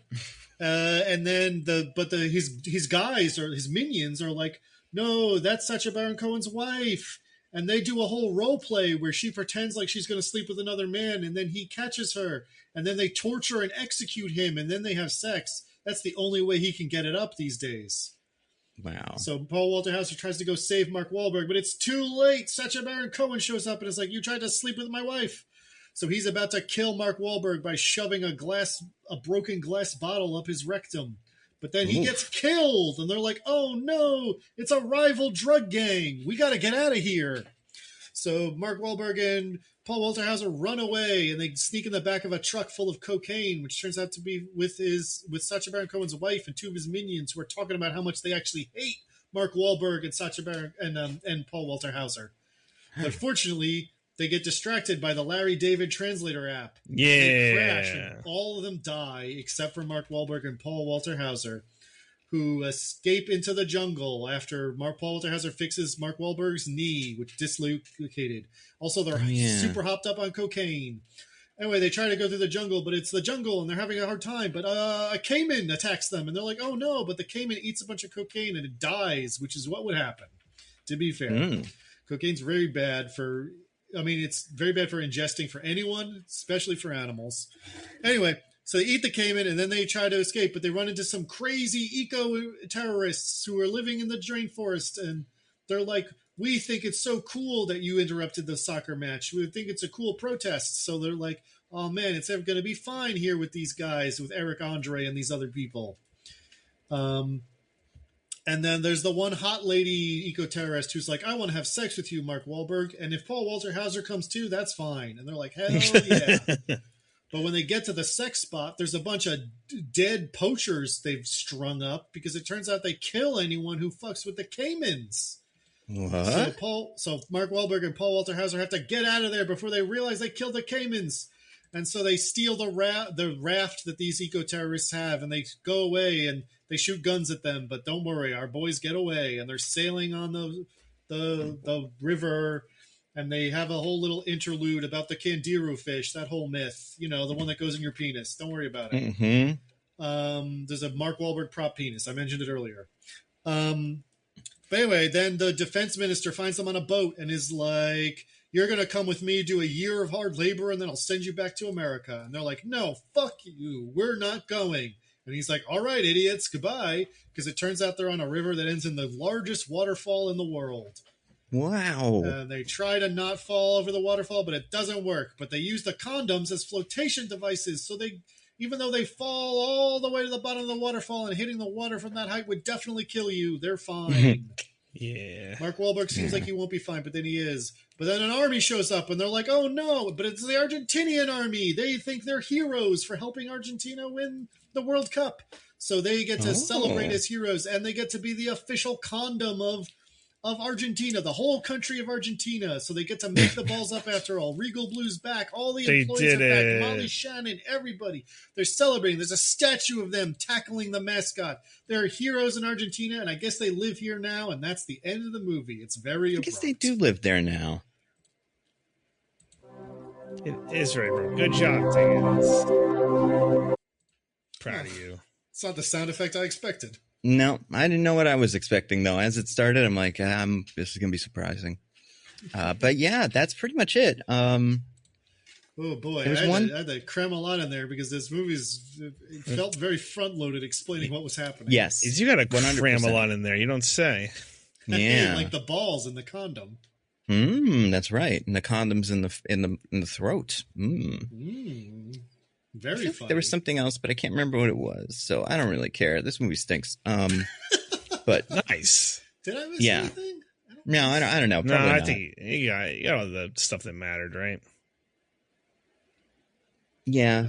I hit all the major points, I think. No, I think you're right. It just feels like there's like 10 minutes of movie that's unaccounted for in my brain, but it probably is just them trying to shove the things into their mouth. And the really long introduction of Sacha Baron Cohen's character, just like generally. Oh, God, that was it's so horrible. Long. So long.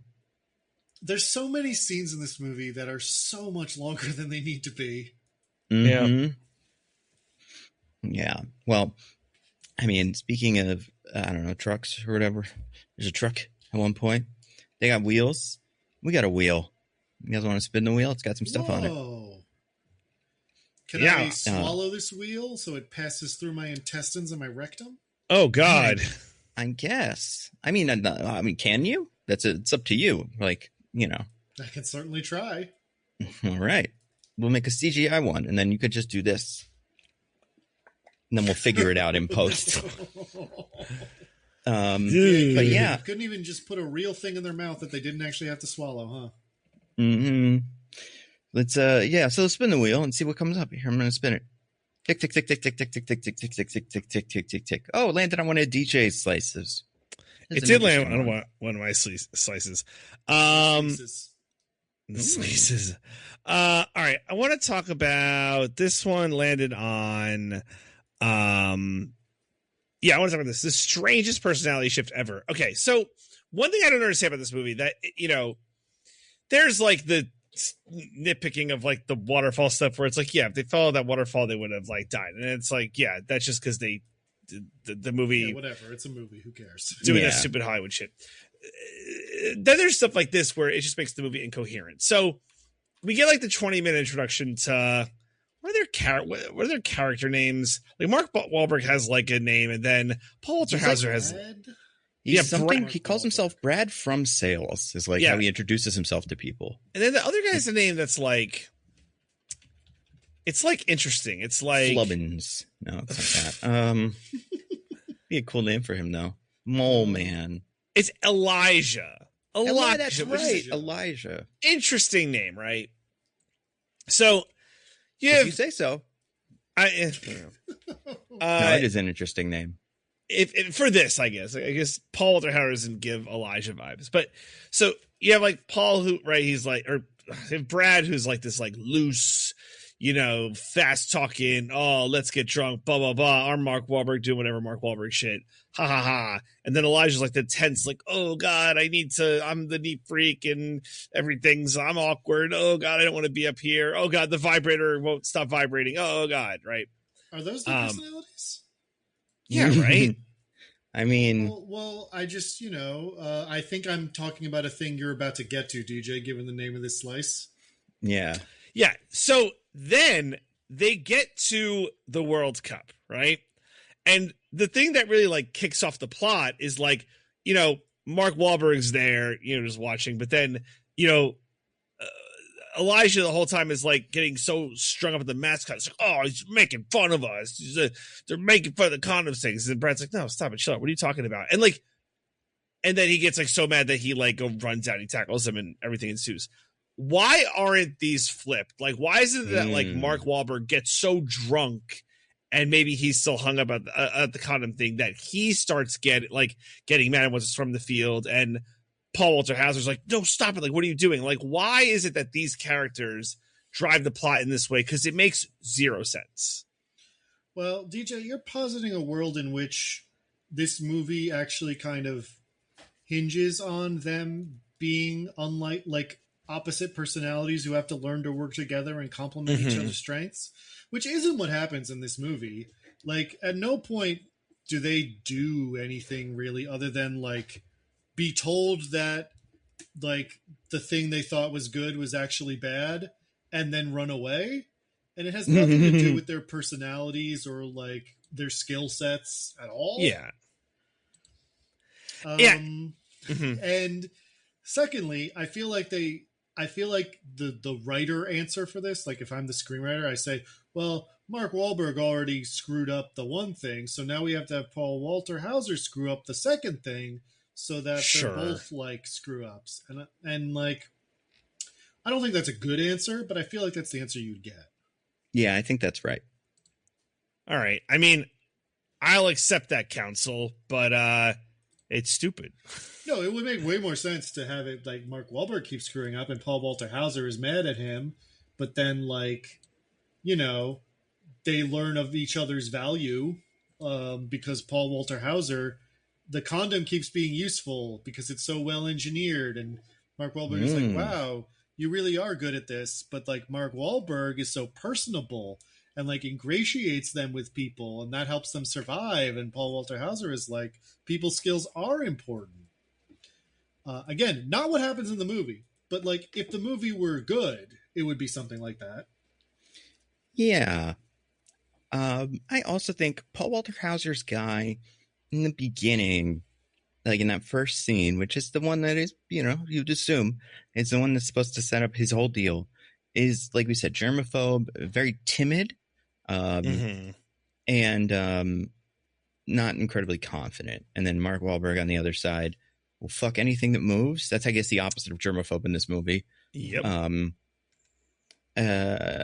Not timid and very confident. But yeah, as like, even as the movie kind of continues, I feel like the timid thing completely washes away from Paul Walter Hauser to him just being kind of confused about stuff. But like more in like, I guess more in a Zach Galifianakis kind of awkward way where like he doesn't know what he's doing when he's talking to the drug lord, and like he doesn't make things that much worse though. But also neither does Mark Wahlberg. Like neither of them are good at any of the things they should be good at.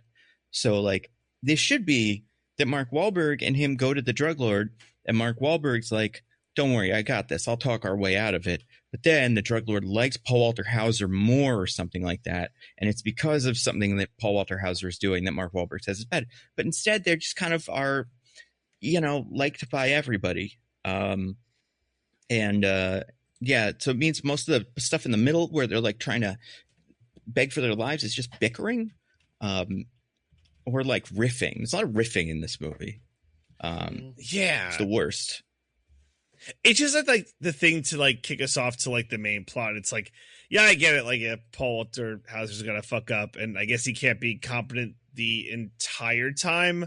But like it does put like Mark Wahlberg in this like really weird scenario where like, well, I don't know, maybe it doesn't matter for him, but like he in that scene he's like doing nothing, and it's like so apparent. He's just like, come on, man, like what do you, no, stop it, it's fine. It's like it's quite low effort. It's actually impressive in its effortlessness, but in a bad way. Right. Yeah, and it's weird too because like there's no reason why the company would send Paul Walter Hauser to this thing in the first place, right? Like he doesn't have to set up the condom. Mark Wahlberg's going to sell it anyway. It's kind of bad that he's there, and he makes it worse. So like, I don't know. I guess what the other thing that's weird about these characters is neither of them have like ambition besides just sell condoms better. Like they don't really seem to want anything. So there's nothing that they can like be working towards. And like that's true. Paul Walter Hauser's like, I want to be a good salesman or whatever. And like Mark Wahlberg's like, I want to be taken seriously. They don't really care about selling the condoms anymore because the company already went under and they lost their jobs. Like that's not what they do anymore. Yeah. Like, yeah. I feel like I really thought this movie would be, they have to, you know, win them back, win the World Cup people back. Like when I watched the first 10 minutes, I was like, okay, they're going to screw it up and they have to win them back because otherwise the company's going to go under. And so, you know, that's why the pressure's on. But no, it's just like the fact that they made this condom is not actually important to the movie at all. Not even a little bit.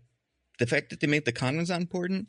And the fact that it's the World Cup isn't important. Like it is because it's the reason they do this, but there's a million different reasons they could do this. The World Cup specifics don't matter.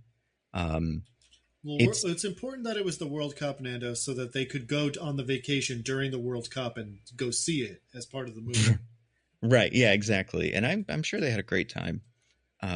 Except they probably didn't, right? Like, right. Well, I mean, obviously those film scenes are not the actual World Cup. But I mean, like, for research purposes, they're like, well, we should go see the World Cup, right, Amazon?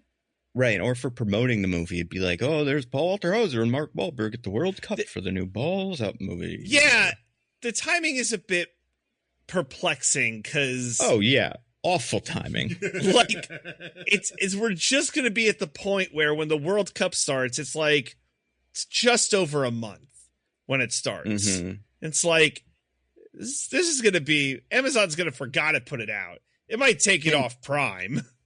And DJ, where does the World Cup take place? Is it the one place where they would be safe and have no problem traveling around?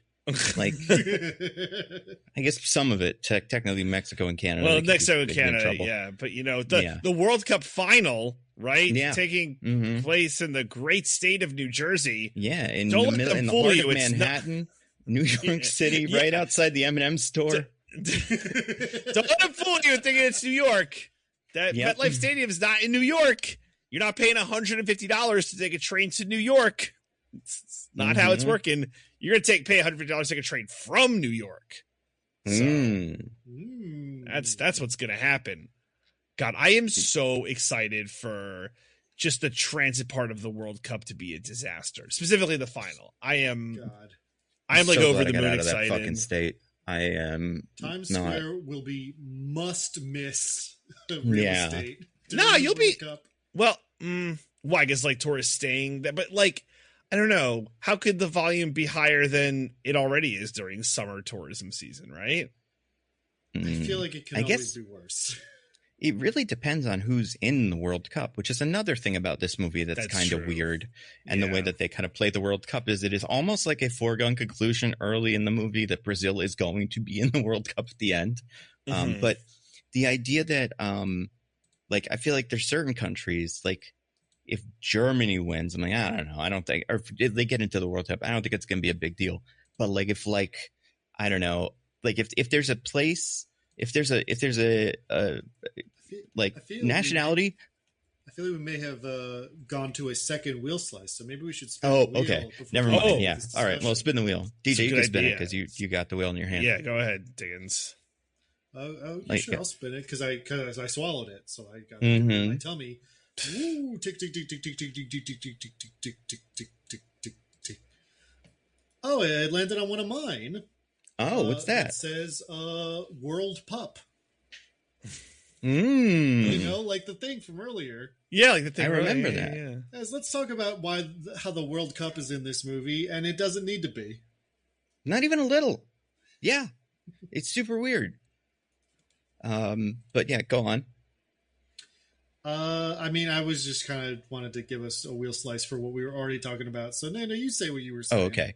I guess I'm thinking like, so in New Jersey, what we were talking about with the World Cup is like, if there's because there's a lot of like nationalities that are represented in New Jersey and New York, right? And like German and Netherlands, I feel like isn't really one of them. But like if like Colombia gets there, it's gonna be crazy. Everybody's gonna be out. So it really depends on who's there. Although I guess the other countries like could technically get there and it'd be a big deal. Like, I don't know. It's like who's favored this year? Do we have that information? Oh, it's 2026, Nando. I can get you that information. Somebody has that information. It's not me. Yeah. One of our main news sites, Kalshi.com, probably can tell you. God. So I would imagine it's like. Yeah. So France, it goes in this order: France, Spain, England. So, yeah, I don't think any of those, maybe Spain, but France and England, I don't think would get a humongous response in New Jersey, you know? No, but here's the thing, Nando. Those tourists will be allowed in the country. That's true. That's one thing to consider. Yeah, careful. Brazil is fourth, and then Argentina. So yeah, I feel like those teams are perennially pretty strong. So you're saying the Balls Up World Final is possible? Well, I would figure they'd be in the same division, or like, yeah, I don't know bracket wise how that works, but I mean because like last time, one of the times Brazil was in the World Cup, they played like Germany. Like those are pretty does this work like East Coast, West Coast kind of thing? Like basketball? It depends on the groups. And then when they go to the bracket stage, there's a lot of, oh my God, there's so much. Hold on. Let me look at charts and then I'll let you know. Okay. Brazil is in Group C. Where's Argentina? Argentina is in Group J. Okay. So okay. God, this is horrible. So J and C. They look like they might be on the same side of the 1C. Yeah, it's so stupid. I guess it's possible because you could be on like opposite side of the brackets if you got like the first in Group J and the second in Group C. You could be on opposite sides of the bracket. So yeah, like it's possible. Wow. Yeah. Also, like I feel like these movies exist, right? Like movies where people in a place, they're like in a place where they're not usually, and then something happens and they get in trouble and they have to run away. You know what I'm talking about? Like I feel like there is a genre of movies where like this is the version of this is like in England, it would be like they would accidentally, knock over the crown jewels or something, and then they'd have to run away, and like they'd run away through England. Why are any of the specifics the specifics? Do you think the World Cup one? Do you think they got sponsored by the World Cup? I feel like it has to be a money thing, God. Or like they wanted to see the World Cup thing. One of those two things. Yep, exactly. Because the World Cup doesn't need to sponsor stuff, like they're the World Cup. Everybody on Earth knows about that. I feel like at least. But then on the other side, do you think a condom company sponsored this movie or something like that? Like, because the condom specifics also don't really matter. And like, it just comes out of nowhere. I can't imagine any condom company would want to be associated with this idea, let alone this movie. I cannot figure out where the idea for this movie came from. I really, the thing you said and your thoughts on your feelings on the movie, where it was like, it feels like 5 or 6 scripts stapled together, really feels the truest with this setup stuff. Because so much of it doesn't matter. Yeah. And especially because, like, all the characters that, and like DJ said this, but like the World Cup idea is supposed to be this like big nationalism situation where like everybody in the nation of Brazil hates them. But then they immediately go to 2 like far off places that are not really connected. Like they don't see any more just random Brazilians. And then the people that are there all like them.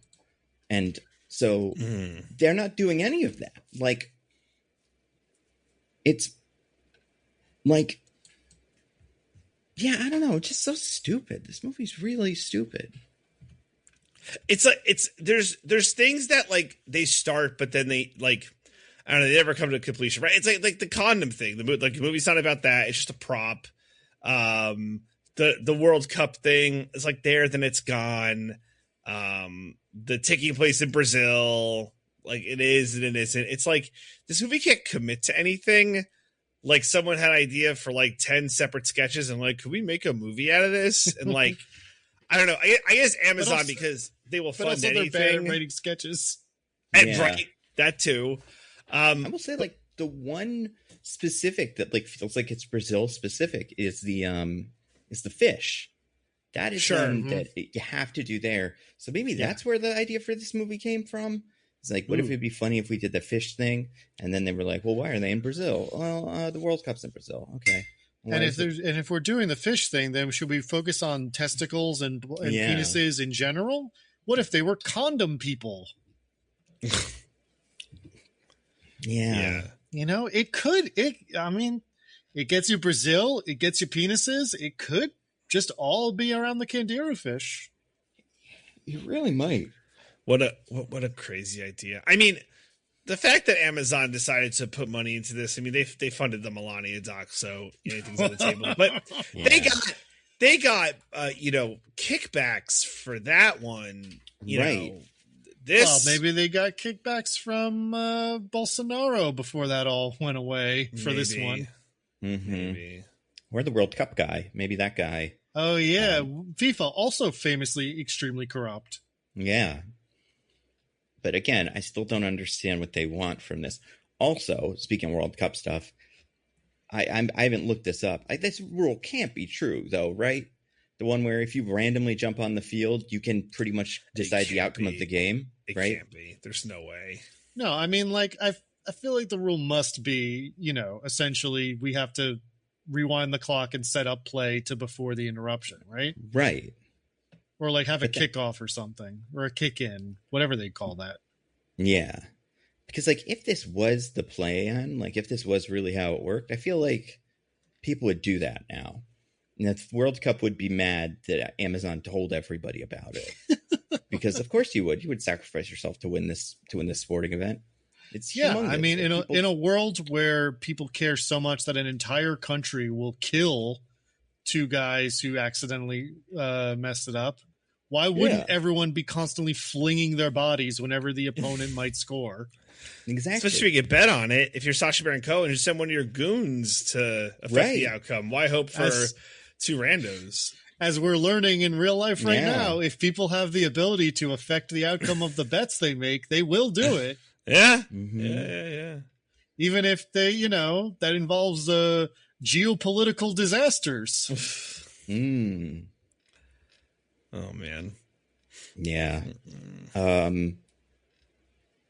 Yeah, it's also weird because, like, neither of them are, like, the traveler, the world traveler type either, right? It's like they're in Brazil, but, like, there's a version of this movie that's kind of like, I guess Eurotrip does this, where like one person is the guy who's like, I'm a nerd about Brazil. I learned everything before I came here, and I'm going to get us home. Like, he doesn't say that, but he says that going in. And then Mark Wahlberg's like, what a nerd, you suck. But then once they get to Brazil, then they're kind of stranded. He's like, I know some things we can do about favelas or whatever. And then that is useful. But like, they're both kind of fishes out of water in that neither of them have any survival skills or knowledge about Brazil besides a very basic like communication thing that Mark Wahlberg's able to put together that never quite works. Well, I mean, he apparently learned some phrases in Portuguese for the pitch, but I guess he doesn't know Portuguese generally. Yeah. He knows tudo bem, and that's it. But it's okay because everyone in Brazil speaks English, apparently. Yeah. Which like based on the two specific groups of people they meet kind of makes sense. Not as much for the gangster. I wasn't sure though. I could remember this. Is Sacha Baron Cohen supposed to be from there?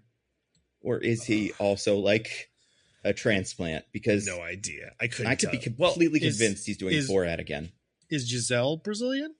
Oh yeah, Giselle is Brazilian. And the sister. So then he's supposed to be Brazilian. That's right. He is supposed to be Brazilian. Yeah. Shit. What do you think that was?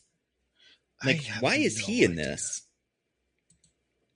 Why is maybe we should spin the wheel? Yeah, we should spin the wheel again. Okay, yeah. Let's do that. Spin away. Tick tick tick tick tick tick tick tick tick tick tick tick tick tick. Nando, it landed on one of yours. So this one is just this one says a little pitchy. I want to talk about the voice that Mark Wahlberg uses for the pitch. Because we hear Mark Wahlberg speak before this in the movie. He's just kind of Mark Wahlberg-y. But for some reason, when he's doing the pitch, Mark Wahlberg goes up to here. This is the condom. The ball's up. And I'm like, is that a Portuguese? Like, does he think that's how they talk or something? Like, what is this? What is this voice all about? Did either of you guys come up with a reason why he was doing that? Because it's not good, right? Like, it doesn't seem like it would work. If anything, it would alienate him. But well, Nando, this is actually a classic sales tactic you maybe never learned about.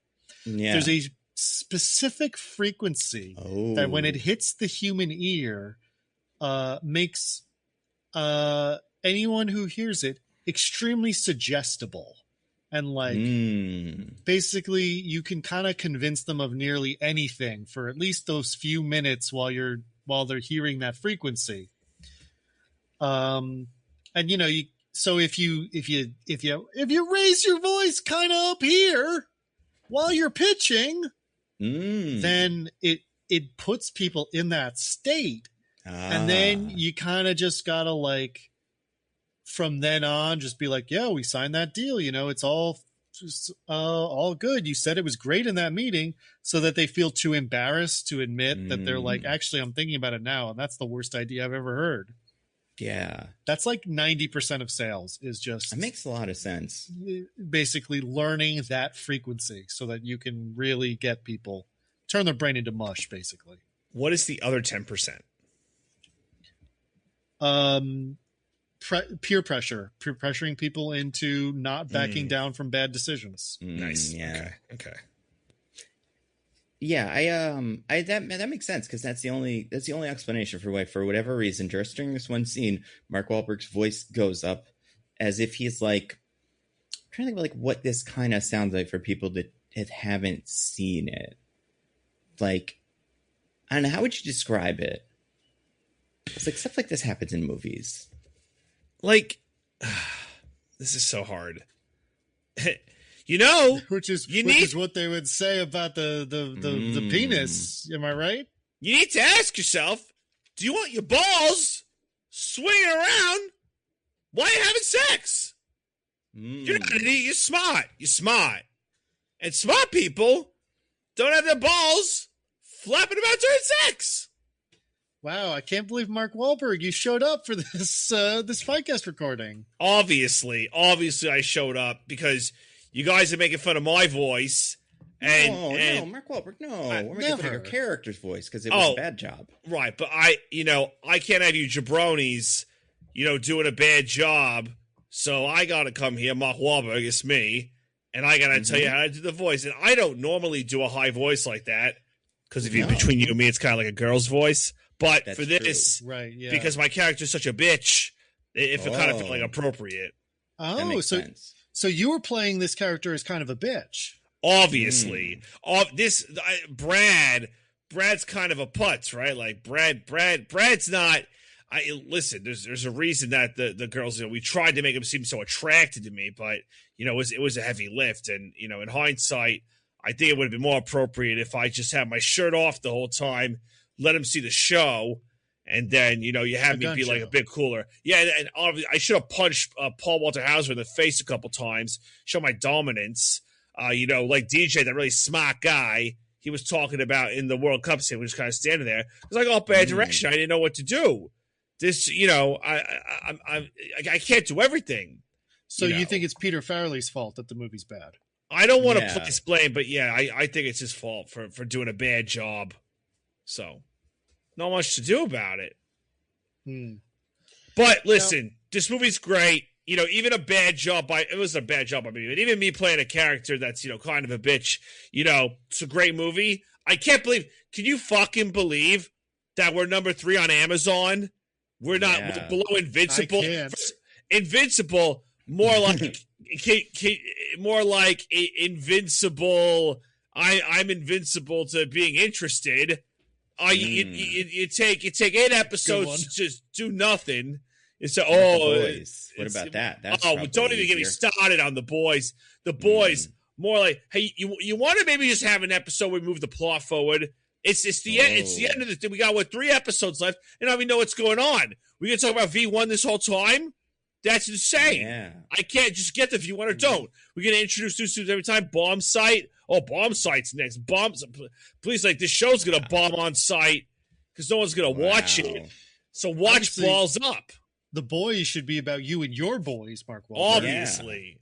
Like in Entourage, which is based off your life, Yeah, all the 50 and 60-year-old men who make up your entourage. Listen, it's we're still crushing it. Age is nothing but a number, and I look better than I ever did.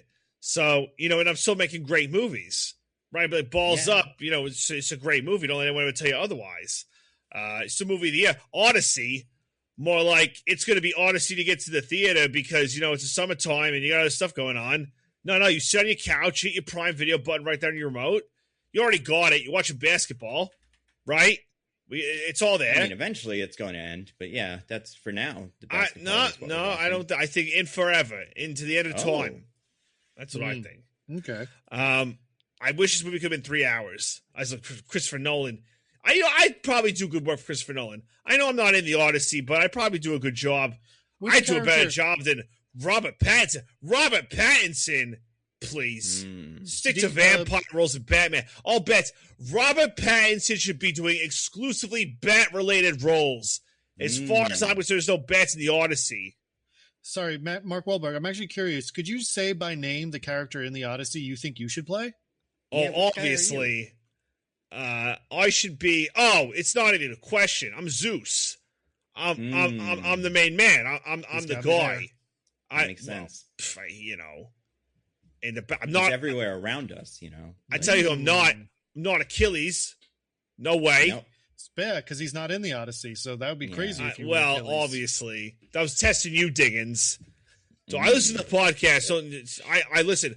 I know we have beef sometimes. Mostly Nitpicking. It's my favorite podcast. I love it so much. Wow. You boys know that. Wow. You boys are my boys. Even more than that app where you say Bible verses to people? Well, I mean, listen.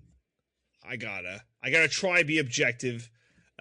So I put you guys right at the top. Wow. You do good work. So, Mark Wahlberg, I do have to ask, what do you say to reports that you sound like an Australian JFK? Yeah, JFK for sure. I don't know about Australia necessarily, but the JFK. Sometimes in the vowels. Sometimes in the vowels, it really comes out. Mark Wahlberg is I the same voice I always did. I'm offended by the question, Diggins. And now you know my favorite podcast. You know my favorite podcast is, what I've been listening to a lot of lately, Office Hours. I fucking love Office Hours. That Tim Heideck is fucking funny. Not like you, jabroni. So that's it. I won't be insulted anymore. I will take the criticism that we're not as funny as Tim Heidecker. That's true. I'm not even close. And as to my voice, it's been consistent the whole time. And go back and listen to my podcast experiences. I don't know when the last episode I was on was. Someone who probably knows the podcast, risk, right? But Flight Risk. If you showed up for that. But listen, it's always been the same, obviously. So thank you. I'm Mark Wahlberg. Go to your local Wahlburgers and buy 18 Wahlburgers and watch Balls Up, and then watch it over and over again. Just hit the replay button.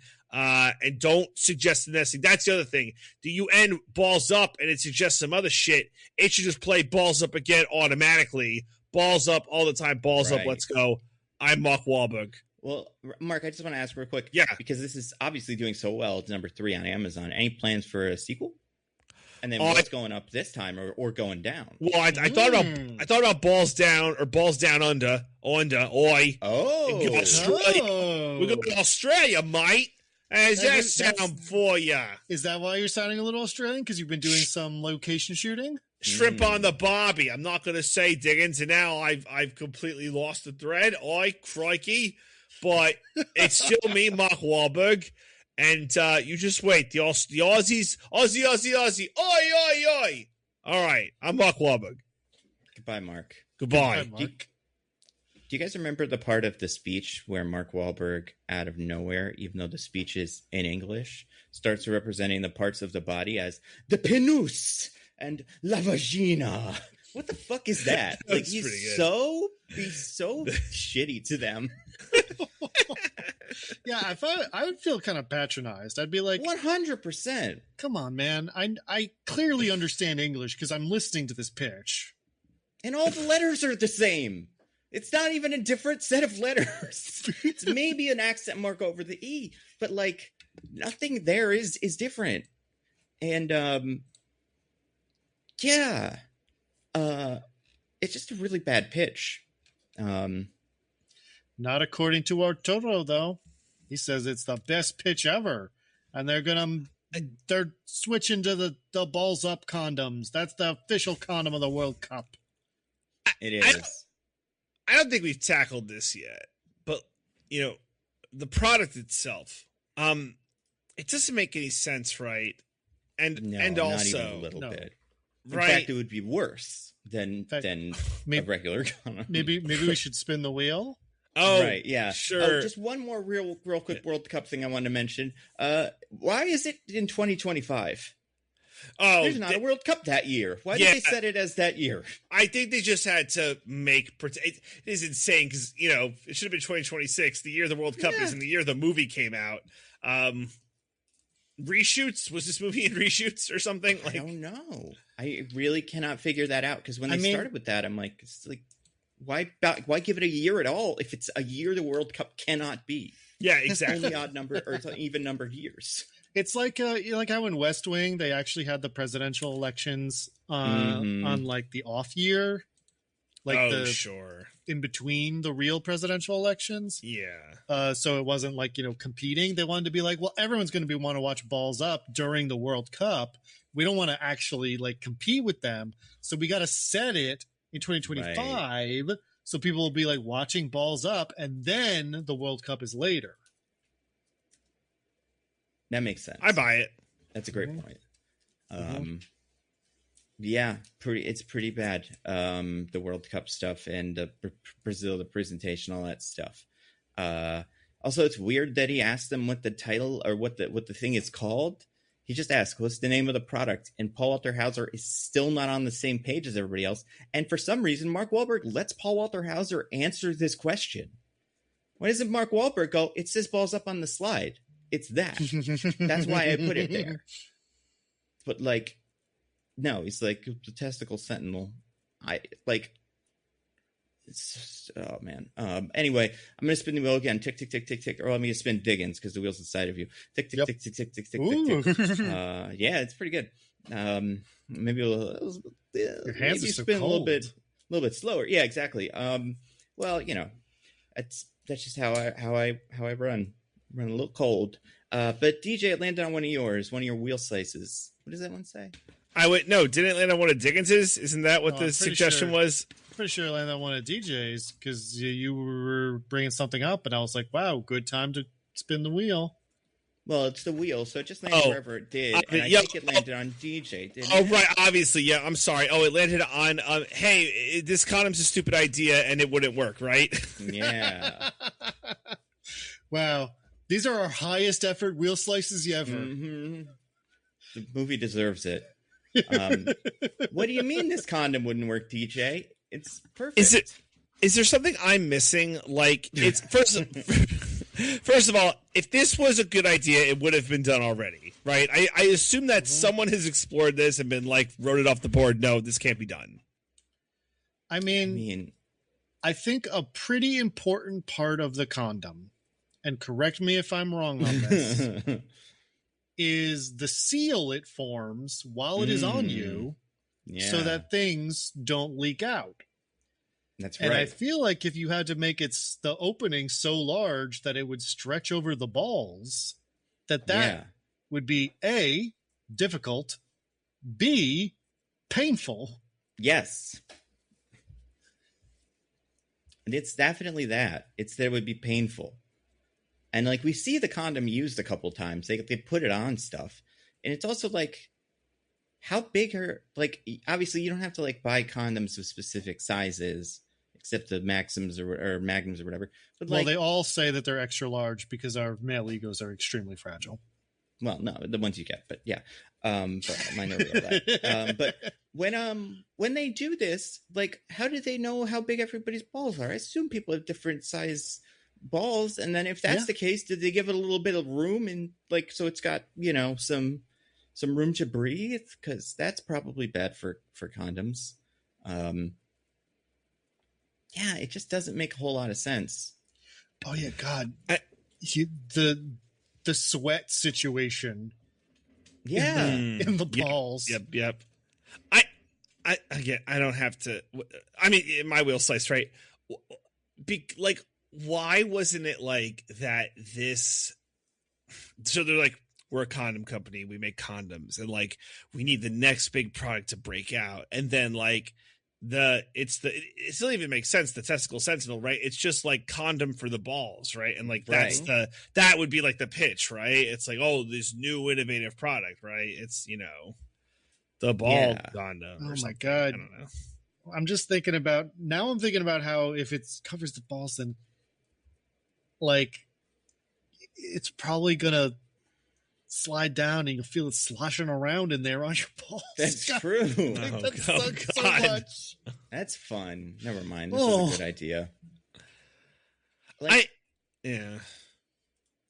Yeah, I really don't know. I mean, I just don't understand it at all. And like, obviously, part of the joke of this movie is that this is a ridiculous product, right? Like, they aren't seriously suggesting this is like a cool, good idea, but the movie's not funny enough for me to give them that sort of leeway.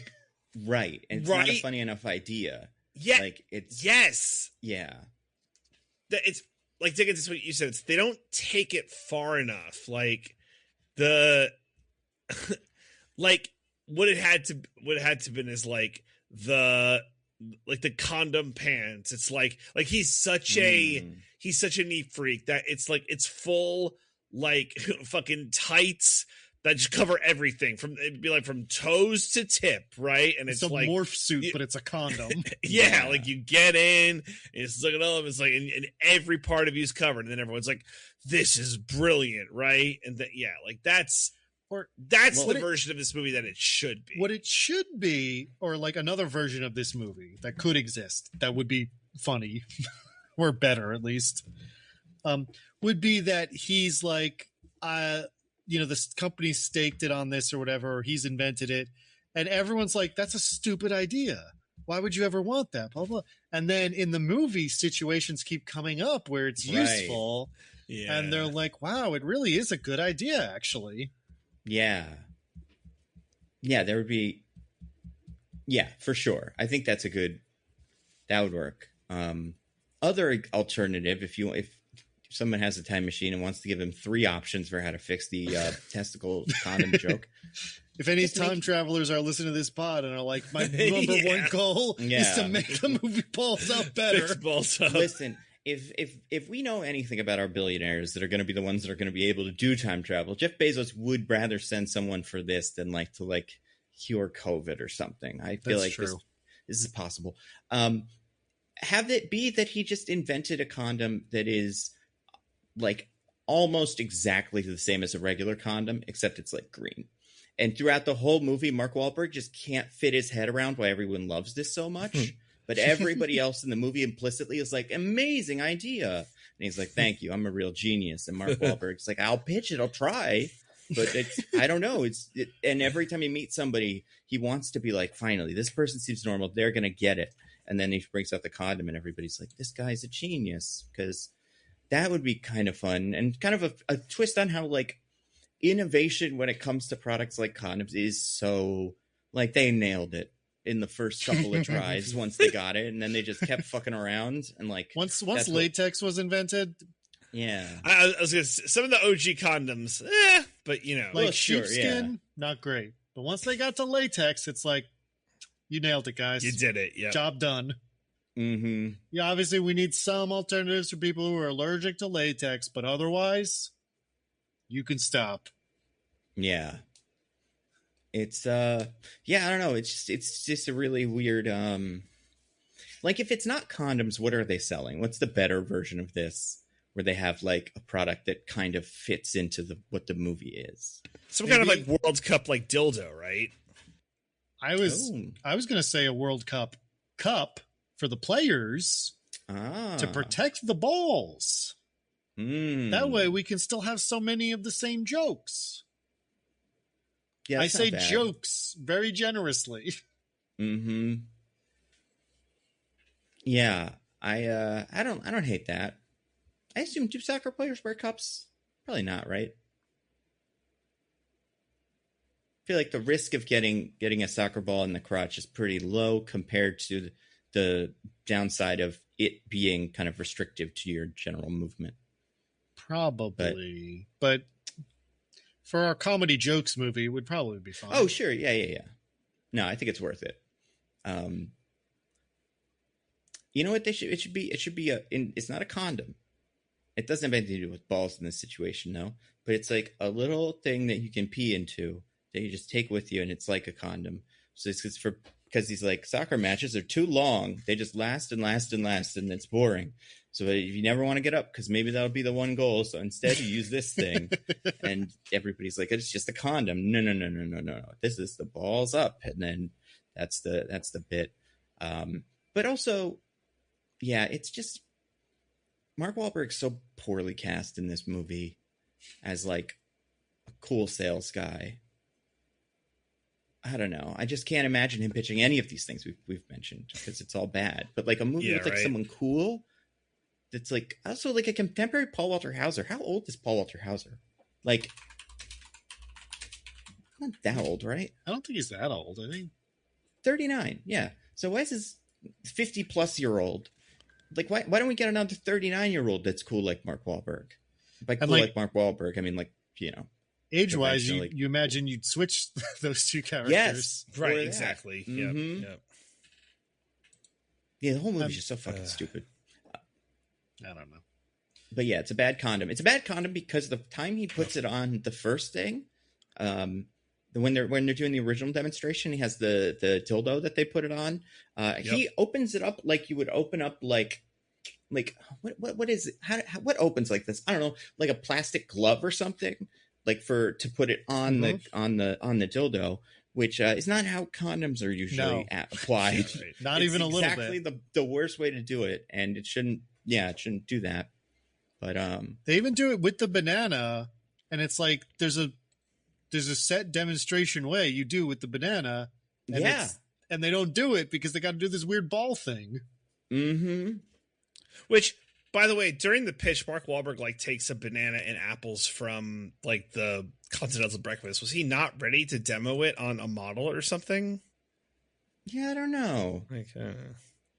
I would imagine if there's a world where like, you know, Paul Walter Hauser's like, I got the dildo or something, and Mark Wahlberg's like, that's a little too much. We need to make it a little cooler, a little more funny. I mean, to be fair to Mark Wahlberg in this scenario and all the condom company people who were upset about this, which again, I feel like if you work at the condom company, you gotta have a little leeway. Right. But anyway, it is a very realistic, very veiny dildo. Yes, that's true. It is a very strange dildo to bring to this. Don't need one that like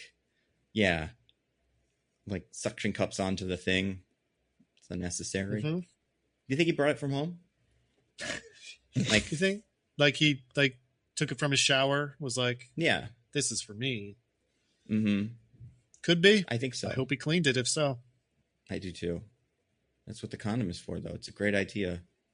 Yeah, I don't know. This movie sucks. Yeah, let me spin this wheel again. Tick, tick, tick, tick, tick, tick, tick, tick, tick. Nando, I believe that's yours. Oh, okay, here we go. Ooh, the wheel's mixing it up. Yeah, this one just says use 2 condoms instead. And this we're getting at the Sacha Baron Cohen part of the movie. A big part of what the condoms are used for and how they're part of it is Sacha Baron Cohen's like, but what we could do, and I'm not even kind of getting close to his accent, but I'm doing something because like it's what he's saying is weird. But basically what he's saying is we can take your condoms because they're bigger, because they have room for balls, and put more cocaine in them and stuff them down guys, and then we can smuggle more cocaine that way. Which, like, I don't think that's how we smuggle cocaine that much. Like, I can't imagine. Like, I feel like a small guy, like someone who's just starting out, maybe. But like, if you have an operation, you have just customs people you bribe or something. I was gonna say, you have a whole people you bribe for this. You don't smuggle. But let's say that was still what you were doing. He's come up with the idea like, oh, we're going to use this one big condom instead of like the old way when we use one little condom. This will be better because we can use more cocaine. And it's like, or you can just use 2 condoms. Like there's no, all this extra volume you're getting is just coming from the fact that it's all one condom. But that makes it so much worse and like impossible to swallow. Like it just doesn't make any sense in practice. Like, which is another reason why it shouldn't be condoms or something like that. Like it should be something a little different, but I don't know what. But like, yeah, you know what I'm saying, DJ? You look a little perplexed. Just a little bit, yeah. I guess it's just weird. I think DJ's maybe it's less about what you're saying, and DJ's like, how did my life get to this point? How is this the discussion I'm having right now? Yeah. I guess it's just weird that he does that. That this is treated like a great idea, and this is true of all of the things in this movie. But like, it's not a good idea. It makes it worse, and like it's harder for them to eat when they have to eat it. And the fact that it has the balls section, I feel like makes it impossible to swallow. Mm-hmm. Yeah, I don't know a whole lot about how the condom situation works when people do like swallow it and like digest it or whatever. But like, I can't imagine you want bigger condoms. Like, you want maybe more smaller condoms or anything like that. But that would be what it should be. Little condoms for little penises, you know? I really think big, but now, I will say the micro penis condom. Yeah. That's all the marketing. You put it in big packaging. Like, it's like a secret. It's like, you know. Mm-hmm. Yeah, this is a condom for guys with huge balls, but in reality, everybody knows that balls up is like something that only the micro penis people say to each other. So they can read it. Oh my God, what was I? Oh yeah. I will say though, as far as swallowing 2 goes, I mean, maybe it's the same reason you don't want to use 2 condoms. When you're using them for their intended purpose. Right. Which is that when the latex rubs together, they break. Oh, that makes sense. So maybe if you swallow 2 condoms in your tum-tum, they rub against each other, they break, there's a bunch of cocaine in your system and you die. Yeah, I guess that, you know what? That's actually not the worst idea. Or explanation for this. Also, remember the part of the movie where he's drinking out of a flask and he puts a condom over the flask so he doesn't have to touch the flask? Yeah. But he still drinks from what's in the flask? Yes. Yep. I don't know what this character's thinking. And he doesn't put it over the mouth part of the flask, the one part that, like, the sensitive part of his body's touching. Mm-hmm. And also, like, condoms are so bad for that because they, you know, they don't feel good. Yeah. Yeah, it's this movie sucks. And yeah, the whole drug dealer scene is weird. It's none of it makes any sense why Sacha Baron Cohen's in it. And it's so long. It's so long, and it's like it's weird because in the movie he's doing a bit where he has a weird accent and the characters can't understand what he's saying. But also, like, I'm like, you have a weird accent and I can't understand what you're saying. And, like, it's not a Portuguese accent because there's other characters that have had that so far. So what are we doing here? And, yeah, it's funny because it's like up till that point of the movie, I was like, I feel like this is skirting the line of being kind of racist. Right. And then Sacha Baron Cohen shows up and I'm like, whoa, way past the line. Right, and the way so you get some of the stars up until that point are like Benjamin Bratt. I don't know what his background is, but like Danielle Melchior, like we said, Portuguese. So like, I think Benjamin Bratt is at least Hispanic. Oh no, for sure, yeah. And then after that, you get the guy who's in charge of the country. I can't remember who his name is, but that guy is he has to be like actually Portuguese because why else hire him? He's not famous. So like. There was a part of me that during that part was like, well, maybe people from Brazil and Portugal like this movie. And that's kind of the fun of it, is it does get certain things right about that culture. So like, it's not for me, but I could see why someone would enjoy this. But then fucking he shows up and it's like, this is for nobody because he's not doing a good impression, but also like, he's also not doing an impression of a Portuguese guy, Brazilian guy. Yeah. The defense minister, Jesus Christos, is Luciano Safir, and he is Brazilian. Okay, yeah. And he feels Brazilian because he's not in a fucking dopey wig doing the dumbest accent ever like Sacha Baron Cohen is. Like, they're Brazilian actors, right? There's got to be at least 2 besides him. So, like, we can find somebody else to do this role besides Sacha Baron Cohen. Probably. Right? Like... Do you think at one point they wanted to get like Giselle or something? Or not? And that's Giselle. why they had the weird joke way. where he's Giselle's brother. Yeah. Oh man, like right. Of course, Brazil. Wagner Moura could have done. I mean, he couldn't. He shouldn't have. I'm glad he didn't. There's no way. But like, yeah, he's the kind of he's in there. Yeah, there's plenty of people that probably could have done this, and then that would have been cool. But instead, it's him, and he sucks.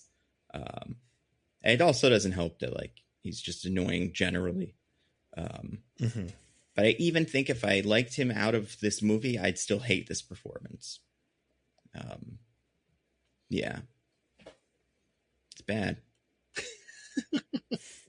All right, well, why don't we go ahead and spin that wheel again? We'll spin the wheel again. Tick, tick, tick, tick, tick, tick, tick, tick, tick. Oh, it landed on one of Diggins' this time.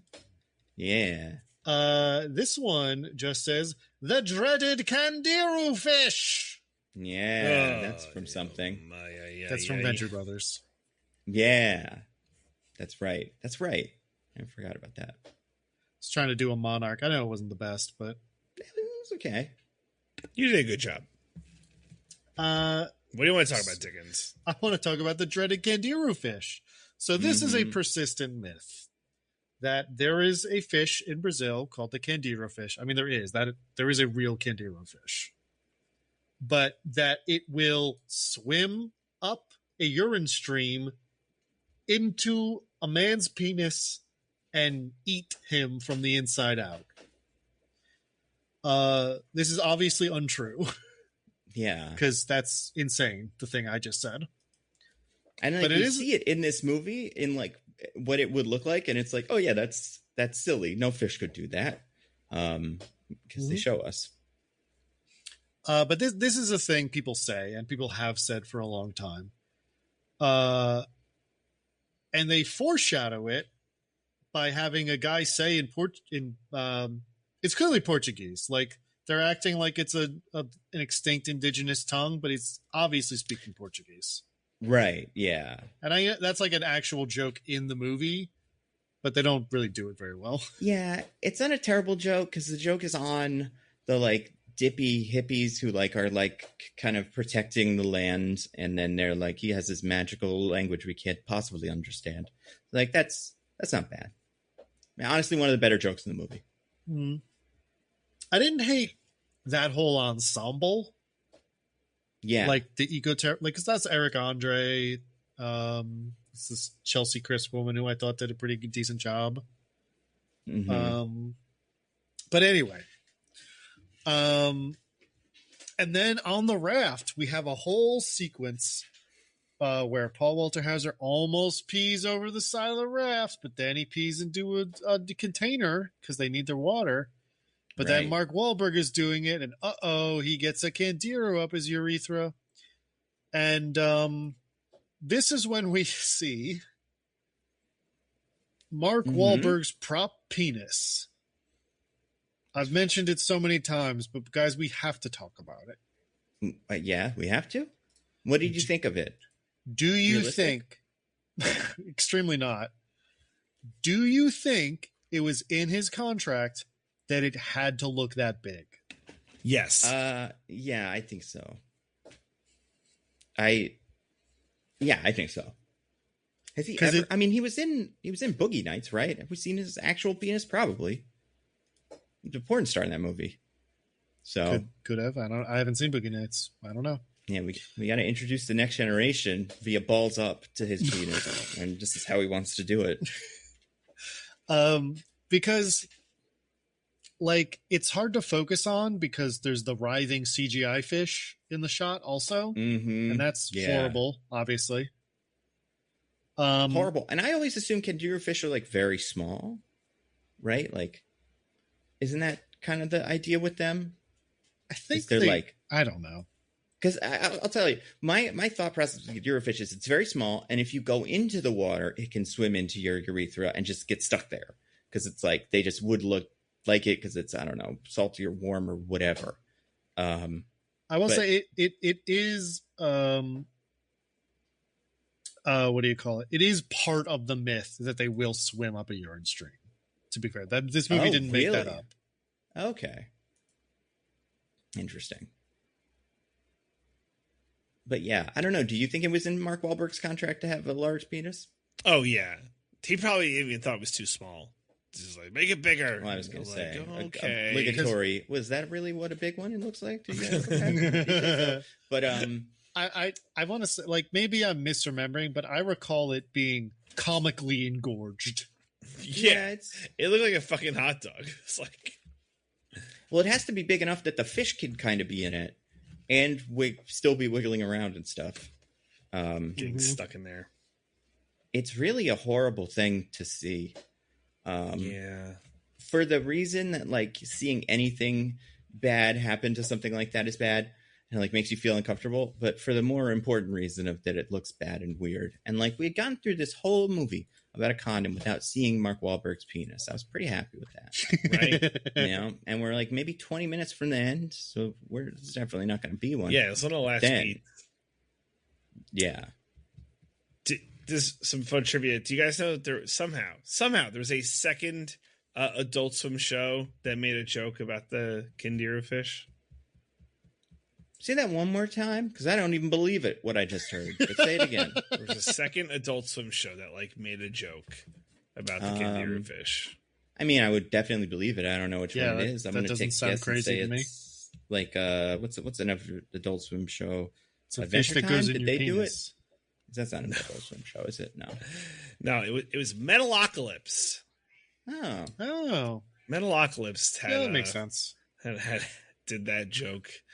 And it was like, it came from whatchamacallit, right? From the first Anaconda movie, right? I think something like that happens in one of those movies. Oh, that's not where it comes from. There's actually people talking about Kindira fish going up a man's penis in, like, the 1800s. Oh, sure. I guess I'm thinking, like, in pop culture. In pop culture, yeah. The reason that so many people now think it's real is because as children they watched Anaconda and thought that was real or something, like. And yeah, that was weird. But pretty cool. So just I just want a quick poll of the room here. Yeah. Mm-hmm. Watching this scene where Paul Walter Hauser has to pull a fish out of Mark Wahlberg's fake penis. The worst thing you've ever seen? Close? Tough category. Great. But I really didn't like it. It was horrible. Yeah. But I don't know. Ars gratis ars, right? Or whatever. Art gratis art. That's incredible Latin pronunciation, TJ. All right, well, MGM... This is it. It's part of their art. This is definitely the worst thing I've seen. Oh man, I'm saying this and I'm still not even convinced this is true in a Mark Wahlberg movie. Because, like, I feel like there's got to be something worse in the Entourage movie than this. I don't know. When he degloved himself in that Flight Risk movie. That's right. That was rough. That was pretty bad. Yeah, that's true. Why do we have a word for that? Horrible by the way, degloved. How often does that happen? More than you'd expect, I guess. I mean, a lot if you're in handcuffs. It's like the main way to get out of handcuffs in movies. Ugh. Otherwise, I feel like the only time it happens is when people wear rings. Feels like Jimmy Fallon, I think, had that happen to him because he slipped or something. So, yeah. It's a great movie. Wait, what? This one? No. But the other ones. The one, what was the movie I was thinking of? Was that one, was it not Molly's Game? What's Gerald's Game? Remember that movie? What? That's a deep cut. It's a movie that involves a declubbing. It's my reference for that in a movie. It's kind of where I learned what it was. I see. Even though you do get that in whatchamacallit too. I guess Final Destination had it, the most recent one of those. Yeah. We talked about it then too. It's everywhere. See, we're talking about it now and saying, like, it's crazy that happens, but it's kind of fucking... It's a weird number of these podcasts where we say the word deglove. Yeah. What did you think of, like, so the penis fish thing? Yes. Like... The dreaded Kindira fish. The dreaded Kindira fish, right. Like, there's that section, that, like, kind of end section of the movie when they're just on the raft kind of fucking around. And besides the Kindira fish, I can't remember a single thing that happens in that location. I mean, it doesn't, that's kind of it. It's that. And then the defense minister shows up and they're like, nah, and go over the falls. That's pretty much the whole thing. Man, they're right. This movie's so stupid. Wasted So all bad. of the time. It's so bad. All right. I just want to. I gotta go around because of the face DJ makes when we talk about it. I just gotta say, any final thoughts on the penis fish? No, thank you. No, yeah, I think this is maybe the worst version of it I've ever seen. But nothing. I don't recall ever seeing anything that showed me a close up on screen of a fish entering a man's penis, which is simply untenable. Well, again, because I do think in real life it's very small. Well, let's see. I can just Google a picture of it, right? Like that's not. I don't need to see it swim up someone's penis, but like. I mean, in real life, candiru is kind of like a word for a whole variety of fish. Yeah, they're much smaller than the one in this movie, so they're not. But they're also not like magically attracted to urine that same way. But that was pretty cool. Yeah. Yeah. Wow. All right. Well, Pretty why don't cool. we spin this wheel? I think we've only got a little bit more of this wheel left, if I'm not mistaken. Only a slice or two. But definitely only one of mine is left. Probably definitely only one total, unless Diggins. Whoa. Tick, tick, tick, tick, tick, tick, tick, tick, tick, tick. Well, it did land on a slice of Nando's. Great. Oh, good. Because I just want to talk about this. It's kind of like the end of the movie, but also it's kind of a thing in the beginning of the movie. It's like, where are the Argentinians during all of this?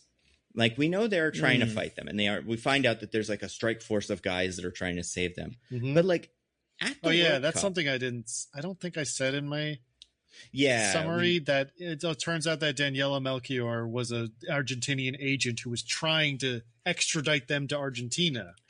Right, because they're heroes because they kind of won the game for Argentina, or at least didn't lose it for them. Mm-hmm. And that's right in line with Argentina being cheaters at World Cups. We all know that from classic history. Is that a thing? A little bit. More probably famously, the one guy spiked the ball into the goal that one time, and they did win the World Cup that time, I'm pretty sure. Diego Maradona, I believe, a pretty famous like player from Argentina. But anyway, but I would assume at that stadium, they treat the stadium that the game is at like it is 100% Brazil fans. But they show Argentinian fans, though. Like people in Argentinian colors and everything. Yeah, and then like, I guess I'm confused by why there just aren't regular Argentinian people around to come and save everybody, to save the guys.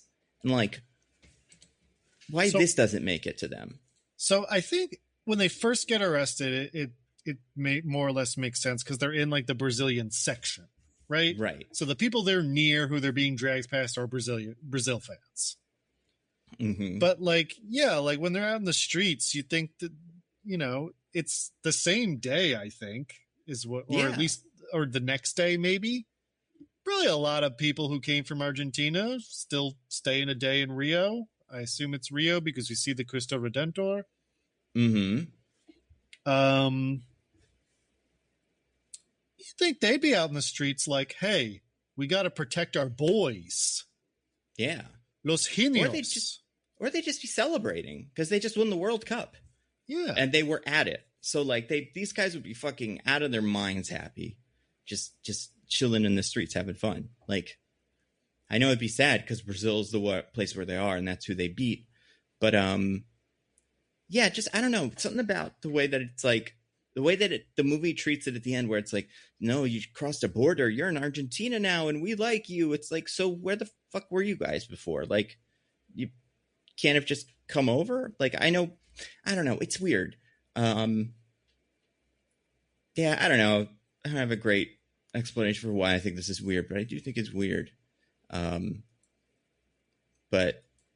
it's pretty good. Yeah, Danielle Melchior. You were saying she's in bad movie jail. What's the other movie she's in jail for? Well, Fast X, obviously. Oh, yeah, that's true.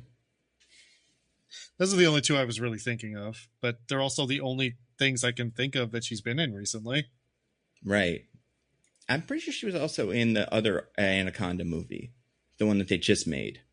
Oh, so she was. And she was in that Roadhouse movie. Was that any good? So, like, I saw it and I cannot remember, and of course I must know who she was in it. Maybe she's the librarian or something, but like, I don't remember her in it at all. So was she the love interest? Like, was there even a love interest? I genuinely can't remember. I, having only watched the original Roadhouse, can tell you there's definitely a love interest in that one. Yeah, I feel like this, I mean, she probably was, but also, like, I don't remember her love interest bits. So it can't have been super memorable. Oh yeah, I do remember her actually. I'm looking at a picture of her now. Yeah, I remember her. She's like someone who's like, yeah, I guess she is the love interest in this movie. They do go on like a little date at one point. Movies. Oh, you guys ever seen that movie? They do more than go on a little date in the original Roadhouse, if you know what I'm saying. I do. God, we should do that one of these days. The Roadhouse is a really fun movie. Yeah. I've seen it in bits and pieces, but I don't think I've ever sat down and watched it. So that would be fun. And then I can't tell. I'm looking at the wheel here. Do we have anything else on the wheel? I don't think so. I think that was it. Yeah. So I guess now we have to do the questions. DJ, is this movie woke? No. Obviously. Not a chance in America winning the World Cup that because we're bad at it. Yeah, and we don't really develop our teams the way you would need to. We don't give a shit. The Sacha Baron Cohen is not woke, right? So that's a one knock against it. And it makes fun of wokesters being the kind of environmentalists. So yeah, this is about as unwoke as you can get. Nando, could you defeat it? What could I defeat? What right? The condom? Could you get out of Brazil alive? Yeah, that's probably no. I don't think I could. Well, that's the other thing is like I think these characters in this movie are like world famous because of this this event that happens, and they immediately get picked up by Benjamin Bratt and they're fine. I don't think you could make it out the front door without people seeing you and going, "Oh my God, it's that guy," because they just look so specific that like I don't think I'd last very long. And I will say another huge knock against you surviving this movie, Nando, is there's a guy called Nando in this movie. There is, and he's shot because he's a cop. So maybe they think I'm a cop and like not want to kill me as much. If I'm in Portugal or Brazil, they'd be like, "Oh, this guy's cool." But yeah, I don't know. I feel like I do really badly. I wouldn't pee in the river like the way that happens. So there's that, I guess. But you know, how about would anybody else do well in this movie? Oh, a certain Joey from Friends. Oh, I think he'd do well. We could think about. I feel like he goof around enough to like get through it. This is basically like sitcom shenanigans, but R-rated. I feel like he's very well situated to bumble his way through this one. I agree. He even seems like he would invent the balls up condom. Like that seems like a Joey idea. Being like, I got a new condom. That's so stupid. But then everybody would think it's genius, and Ross would be like, well, I'm losing my mind. Wow, it's just like a real it's like a real Friends. And then does this what was the other question? Oh yeah, so we think this gets a sequel? Like legitimately. They make sequels of these Amazon movies more than you'd expect. I feel like you can't, right? Like there's no way. Because they'd have to either invent a new condom or disrupt another major sporting event. Like that's the thing. What do you do with these guys? What is the quintessential balls up premise that you would repeat? The Olympics. They piss off everyone in Argentina, and now they have to escape another South American country. Yeah, going like Bolivia or something by the end of this, and like up to Canada. I don't know what I don't know what another one of these would be like. It just was impossible because this was pretty poorly received also. Yeah, it got very bad reviews. But it's third on Amazon, DJ. Oh, that's a good point, actually. That's true, Diggins. You're right. They are going to get a sequel. My bad. I would say, too, it's got a bad popcorn meter as well, which almost never happens. So Rotten Tomatoes is never 28. Signed. Popcorn meter is 28. Or, excuse me, Rotten Tomatoes is 24, popcorn meter 28. So, I don't think that's an audience. And it doesn't star a woman, so it's not for that reason. Exactly. Yeah. Damn. But yeah. Well, that's balls up. Wow. All right. Worst movie we've seen this year? It's up there. I mean, we've seen some real stinkers, right? It just feels like But it. this year, I mean, what have we watched this year that was really bad? I'm looking up a list of all of our podcasts. It should be easier to do than it is. I mean, the Saw movie we watched is quite bad. I not like this. Return to Silent Hill is quite bad. Return to Silent Hill is up there. I think I like the Saw movie more than this.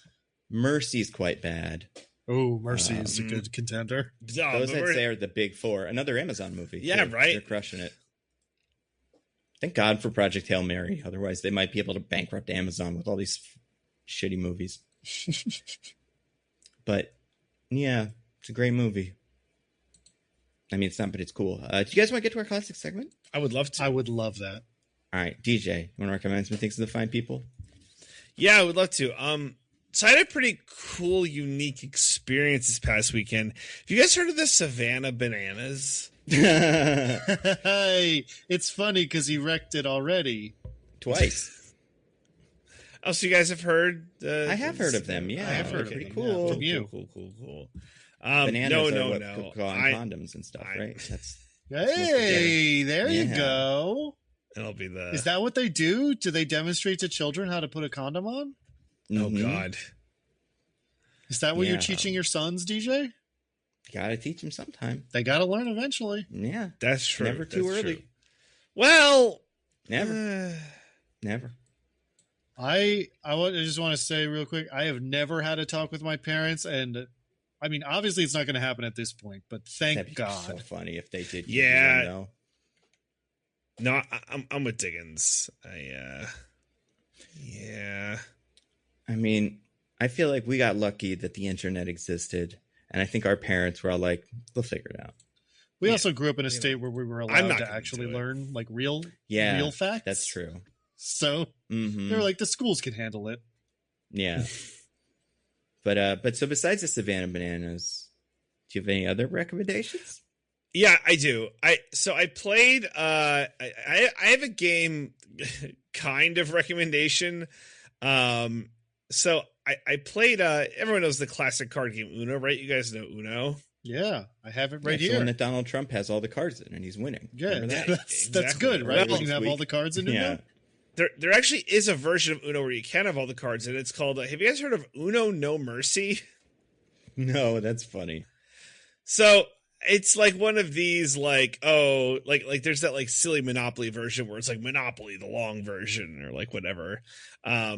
So there's this Uno No Mercy, and it like, the idea is that it's just you draw a lot of cards. Like every card is like, like +2 is like generous, like +2, +4. There's a +10 wild. Like there's like reverse and draw 4. It's like basically every card is like a draw card. It's regular Uno rules, but if you get 25 cards in your hand, you lose. Like you're out of the game. Oh, interesting. Good. Yeah, so the goal is not to win, but simply to not lose. Yeah, you could attrit. You could win like regular Uno, but you're probably just gonna like attrit out by not like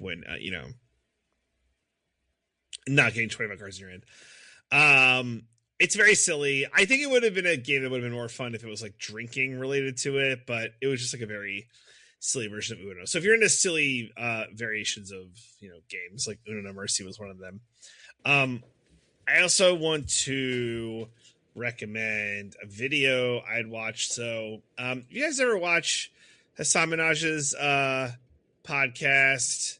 This Hassan Doesn't Know Anything. This is not as much as I kind of would expect because I like the show, but I just haven't watched the podcast show. It's good, right? It's hard to take because like I like Patriot Act, and it's hard to like take those kind of format shows and put into a podcast, but he does a good one with Ben McKenzie, who I have seen interviews with him this week. Yeah, I think he has a documentary coming out called "Everyone Is Lying to You for Money." It's right. I think it's been out in like film festivals, but yeah, it hasn't had a digital release yet. I really want to watch it when it comes out because it's all about Bitcoin, baby. But he's been doing the interview circuit. He's clearly pushing this hard, but respect, do what you got to do. But I watched this sit down with Hassan Minaj, and it's good because they take like the full hour and they go through it. But I just thought it was very insightful, even if you know what like Bitcoin is and crypto is, kind of like the moment where we are at now with it. I just think it's like very like interesting. So it's somehow even more of a scam than it already was. I know it's getting more scammier. It's crazy. It just doesn't end. But yeah, it's a good conversation, and I like his podcast in general. And sometimes they're hit or miss, depending on the guest. Actually had Mehdi Hassan on for one that was good. I like Mehdi a lot. He's good. So that was good. He's also a big footy fan. Yeah. His brain is poisoned by that country. They love their football. Not much to be done about that. Yeah. But that's it. So and obviously the Savannah Bananas, they're great. They played a football stadium this past weekend. It's wow, good. That's not where baseball's played usually. Right? How did they even? So that's cool. Diggins, what about you? What do you have to rec? DJ, of course, loved my rec last week of Ludwig, which I can now say I have finished, and I really enjoyed. So definitely solidifying that one. But I started watching another kind of crime fiction TV show. This one is an Australian show called Deadlock, but it's not Deadlock like the video game. It's Dead LOCH. I think I watched this. It's two women. Yeah, I've seen this. Oh, you've watched it? Because it's by the Cates. Yes, who did that? Yeah, the Catering Time show. So when I saw they had a thing, I was like, oh, I gotta check this out. It's all right. Yeah, I'm really enjoying it so far. I'm 4 episodes in at the moment. So it's kind of like I said, like crime fiction / like murder mystery sort of thing, where in this sleepy Australian town in Tasmania, a body washes up on the beach. And so one woman who's like a local sergeant who used to be a detective, but has like accepted a demotion to like basically to improve her work-life balance because her wife was unhappy. She ends up having to work the case with a very brash detective from the mainland, I guess. She's from Darwin, but I don't know Australia enough for that to mean anything to me. But anyway, so they sort of start investigating this murder, and like it sort of spins out into a wider thing, of course. What's fun about this show is it's a very kind of like black comedy sort of thing.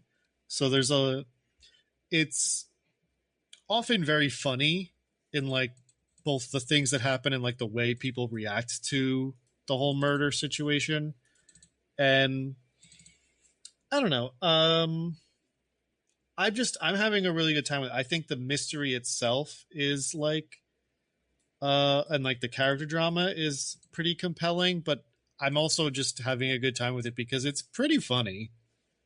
It is definitely that sort of like British, like dry humor, but I think with like this sort of like black comedy this is doing that works better. But yeah, so that's my main rec for this week is there's Deadlock. There is a second season that just came out this like a couple months ago, I think, or maybe even I think in like March. I'm not up to that yet, but apparently that's also pretty good. So I'm excited to get to it. Cool. What about you, Nando? Anything to rec? Two quick ones. Besides the movie we're going to do next week, which I also saw, and we'll see what I thought of it, but also I probably tweeted it or something, so then you can know if you check that out. But the two things that I want to recommend, one, I have to recommend this because they make a new one every year. There's a new Zatanna comic, and it's good. There's so many runs. There was one in 2025, and that's not the same one. This is volume 4 for 2026, because I don't know. DC has something against not naming everything zeros. Like everything has to be a zero numbering. I'm not really don't understand it. Is this one of the Zatanna comics written by a pervert? Who's the pervert that wrote the other? Oh, yeah, I mean, like, pervert. I mean, yeah, he's kind of a pervert. Well, okay. Is this a Zatanna comic written by a pervert complimentary, or is Zatanna comic written by a pervert derogatory?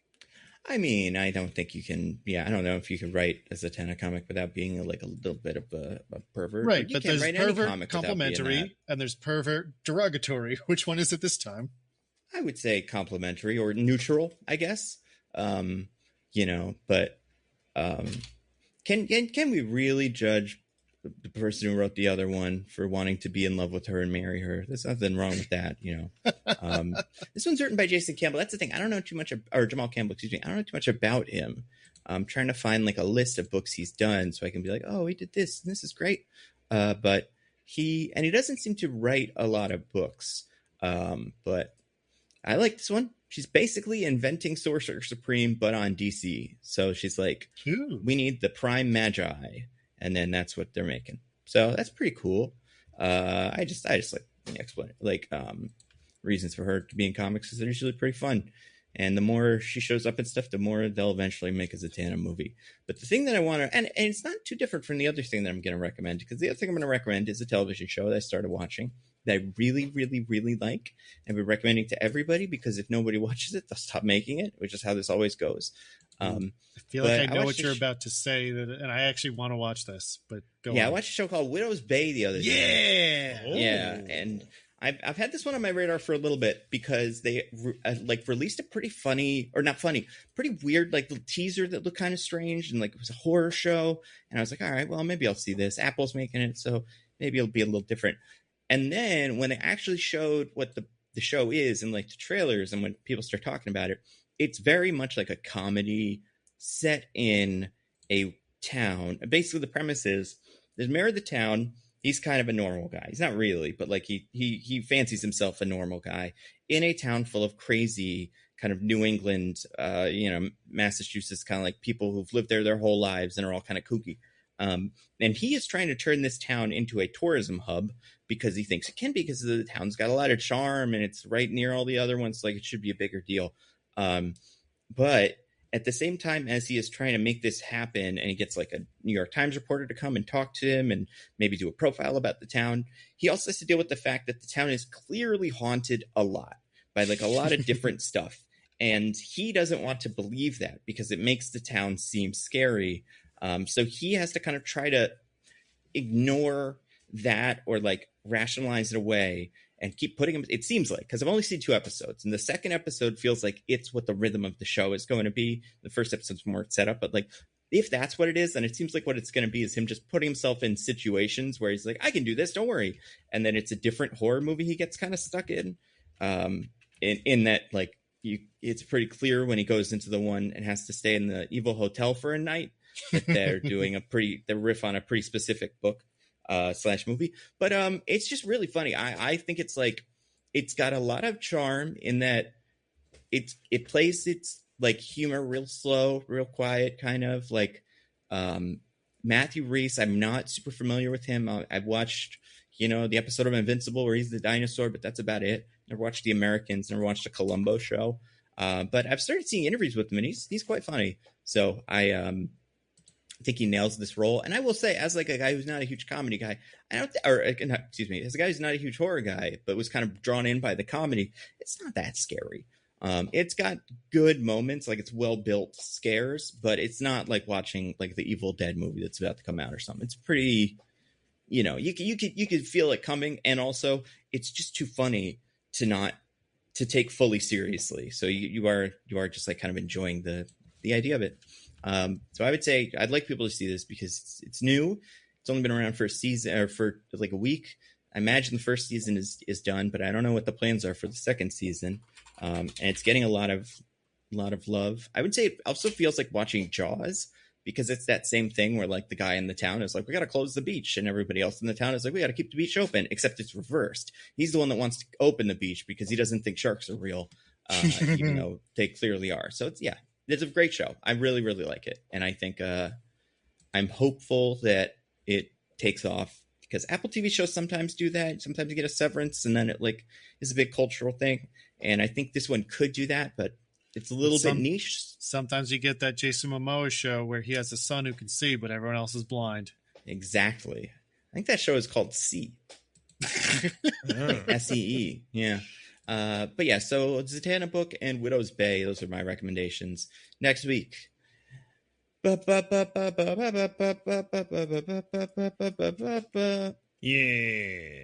What movie are we doing?